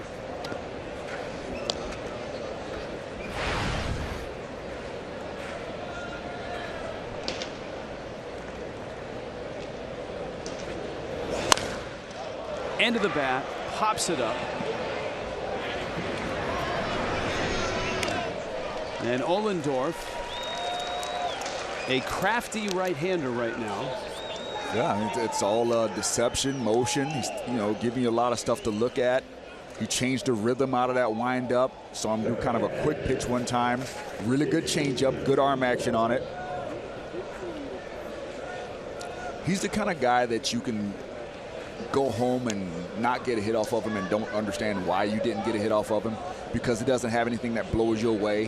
He doesn't really have swing and miss stuff. He just tries to make you chase. It's amazing to me that he separates the ball in his pitching hand and doesn't connect him until he's well into that windup. Yeah, there's a lot of work going on there.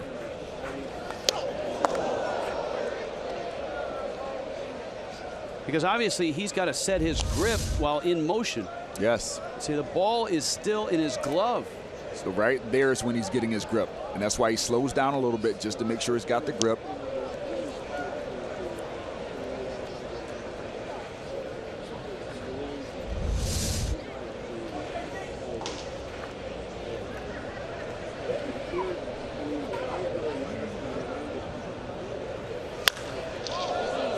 Look out, Lenny Harris. Cool. Watch out, baby. Still got it, dog. Man, go ahead, man. That's what he's thinking right now. Man, go ahead, man. He does not want to look in the dugout, does he? No, He does not want to look in the dugout. All time down. Stop, drop, and roll. Here's the 1-2. And so Ohlendorf snaps off a breaking ball. He'll show me about having swing and miss stuff. Lenny Harris. Love it, Coop.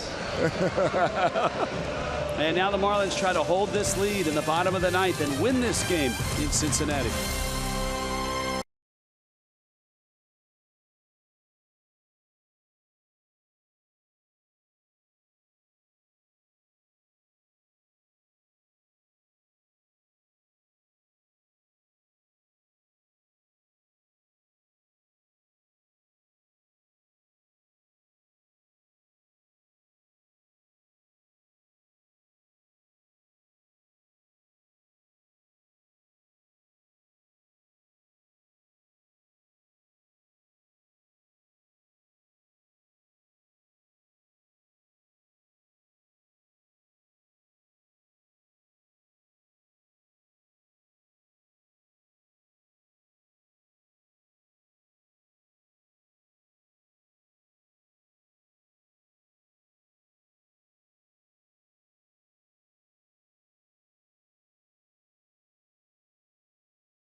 Lenny Harris right now still getting it from just about everybody in the dugout.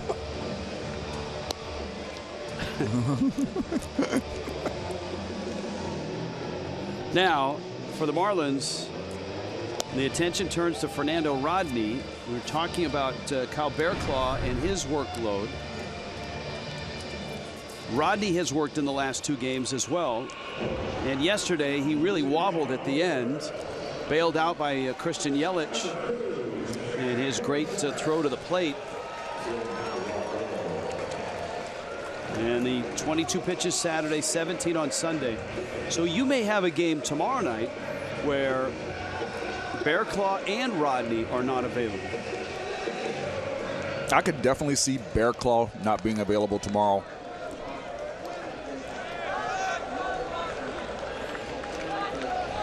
Zach Cozart will pinch hit, and Rodney fires a fastball that misses out. Cozart, regular shortstop, has popped 15 homers, getting an off day until now. And Rodney doesn't get that corner. Tyler Holt, Ivan DeJesus Jr. will follow. Right now, if you're Real Muto, you just got to sit right down the middle of the plate. You want the point of that plate to be right down the center line of your body, and you want your glove right in the middle of the strike zone. Don't try to sit on the corners. Don't try to sit on right, be in the middle. 4-pitch walk to Cozart.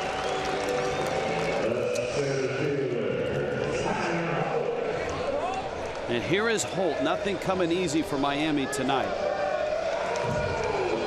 It's a 3-run lead.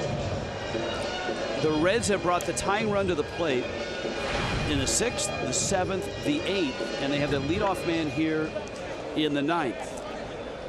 Yeah, I think Rodney's just got to try to throw the ball right down the middle right now. Just because the worst thing that can happen with this batter is they're down 1 run after a swing. But it's hard to hit a home run in the big leagues. Right now, it's hard to find the strike zone for Fernando Rodney. Real Muto out.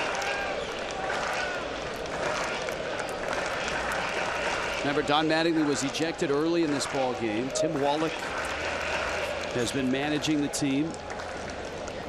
Juan Nieves watching intently. Miami trying to open this 7-game road trip with a win. There's a strike.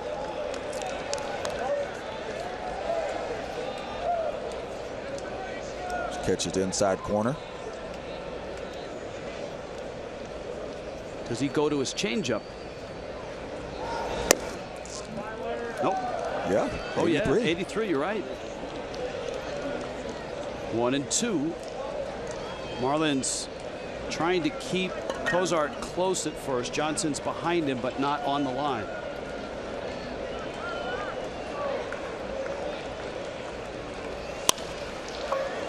Gordon out there, and Echeverria holds it. And so the Marlins get an out. Holt is at first now, and here comes DeJesus. You've got Votto and then Duvall. Nice job by Rodney there, forcing some contact. Make the offense swing the bat. Came very close to getting himself a double play ball just now.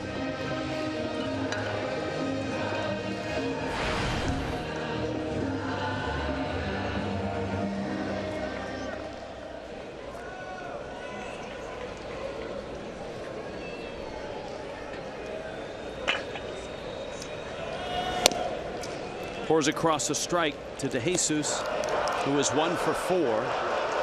The Reds offense, a lot of it has come from the bottom of the order. Scott Schebler, a solo homer and a bases loaded walk. In the 8th spot, Tucker Barnhart has a couple hits. Runner goes. The Marlins giving Holt second base. And that obviously takes away the shot at a double play. But Johnson playing deep at first.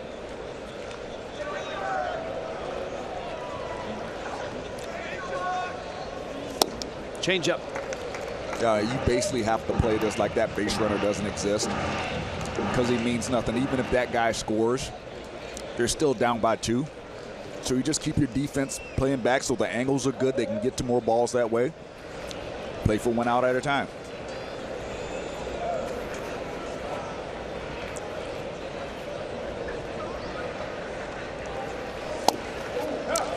He got him. Called strike 3. And DeJesus is stunned. Yeah, I think he thought that ball was in off the plate, and he usually got a gripe.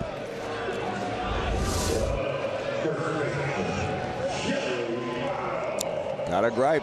Ball's just a little off the plate.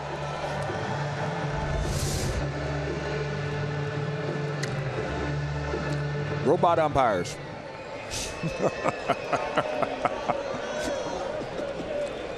Oh, I love it when I say that, the different looks I get. It's one of those most contentious points in baseball, whether the strike zone should be electronic or not.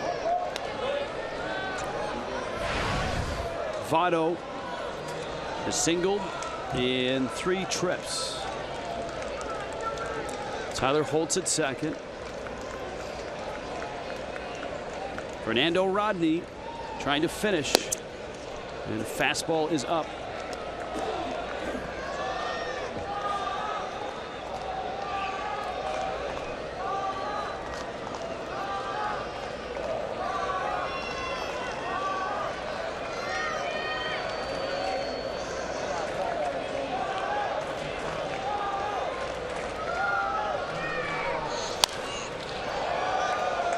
Votto fights it off, and the Reds are down to their last strike.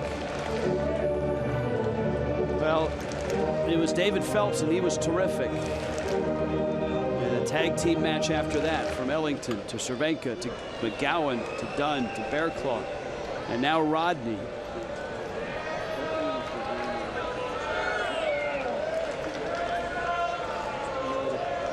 One, two. He got him. He strikes Votto out. Uh-oh, here we go. I found him. And the Marlins win it. They open up this road trip.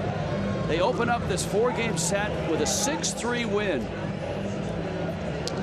Rodney finishes what 5 other relievers helped deliver, and that was just backing up 5 1/3 of David Phelps.